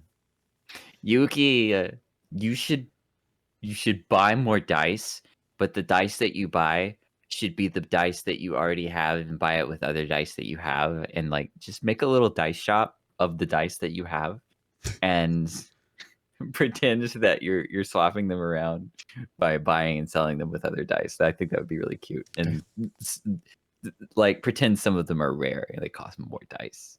Should I not try to encourage Yuki to buy more dice? Because I love buying dice though. And I was literally about to say, Fuck yeah, get some dice. Get some pretty ones. Some rainbow dice, maybe. Little purple sparkle dice from some of my favorites. Get some like deep green. Instead of dice, you could buy Thadeshammer subs. And no, what? Oh, thank you for following, Batty Graves. I almost had a panic attack right there. I don't think this is going to work on this screen. Does this work? Oh my gosh. Okay, it mostly works. This is fine. I'll just go with this. Don't sub this guy. Look how strange he looks. Go sub that girl because you're going to get good entertainment, stories about Tunic. Barry, what are you going to play next? What's next on the schedule? Well, today I started a playthrough of Tunic again, except this time I was translating everything that we came across as we got to it. It was really fun. I don't know what I'm going to do next. Well, bated breath here. People are going to excited. I literally don't know. I need to come up with something for next week. You might like Caves of Cod. I put that on my wish list. I have that on my wish list. You convinced me that it's something I would love to play. No, it's really good. I love this voice. I'm gonna streme like this forever now. I'm done with the old 80s. That'd be pretty great, you know. You. Yeah, I'm gonna join you. You should. Except I don't have a modulator, so I'm just gonna have to talk like this. Well, the modulator just helps a little bit. It's just a little bit. It's fine. No one needs it, but Oh my gosh. makes me feel better about myself. Toodles Barry. Toodles Batty. Oh, okay. Batty, have a good one. Oh, good night, Batty. Thank you for that follow, friend. It was nice to meet you. Oh goodness. Yeah, Kids of Cat was Y'all are really so great. much fun. You're so much fun. It's true. Oh my god, it's like I guess it's time. We have to do the thing. It's the if I don't, I'll stay up all night, and I can't because my sons are here. They're gonna get up at 6. I no also matter when I go to bed. can't. Yeah, we gotta do the thing. Let's do the. All right. Do the thing. Let's do the thing. Is this the right one for this? I think this will work on the screen. I don't know. Hang on. This is the right scene. Okay, that's good. That's it, everybody. We did it. We did the collab times. With I'm sure Quinn will be fine. He'll probably message me in about a half an hour to tell me that everything's okay. Yeah, what a bummer. That's all right though. We do what we can here. We do what we can. Cats are cats. Why do we have them, Barry? Why do we do this to ourselves? They're cute. They're cute. so cute. They're really cute. I love them. I adore them. Barry, when's your next stream? My next stream is on Monday. Okay. At noon Eastern time. Yeah, follow Barry. I don't know what I'm gonna play. I'm in there every time. Sometimes I have to work, so I can't do a lot of talking. But I mean, it's in there. It's always pleasant. Oh. Barry's energy is really great. Every time you say hi at the beginning of my stream, it does my heart good. Oh, Thank you so much. Saying hi, then I'm never gonna shut up. You can't make me. You can't make me. I'll be back on Sunday. I might stream tomorrow night, but I can't guarantee that. But I will be back on Sunday. Quinn will be here. I'm starting at some point in the afternoon. It could be early, but no later than 8, I promise. We got times, and maybe I'll play something that's not Caves of Cud. Maybe. It's hard to say. I can't stop thinking about it. And I'll still do the voice bullshit because I can't stop doing that either. Barry, thank you so much for hanging out with me. This is really great. It was very like cozy time. It was very wonderful. Small time. It was good. Yeah, it was great. We'll have you back soon if you want. Yes, please. I adore this every single time.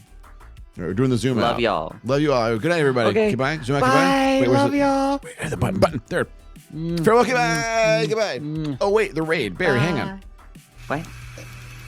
I didn't raid anybody. I gotta do the thing. Gotta find someone to raid. Do you have anybody? Oh, that's right. Do you have anybody, Barry? I have to look. Loki's usually on right now. But she's not on right now. I don't see a Loki. Have anyone? Let's see. Oh, they're all furries. Oh God. That's fine. I'll raid a that's not gonna stop the me. the speedrunner who speedruns Tunic is currently on and playing Tunic. Let's do it. Radicoon, Radiccoon, also a furry, right, but really awesome. Let me make totally rad. really sure I spelled this right. It looks like I did. Hell yeah, Radicoon. We got it. All right. Yes. Click that link, everybody. Load it up around to get around any pre-rolls so you don't have to worry about it. And now I'm going to zoom out and hit the raid button. Thank you all for being here with us. When we get in there, the raid message is Weird Romance sent us. Everyone, please say Weird Romance sent us. I love you all. Have a good night. Let's do it. Zoom out. Okay, bye. Zoom out. Okay, bye. Okay, this is for real. Okay, bye. Bye.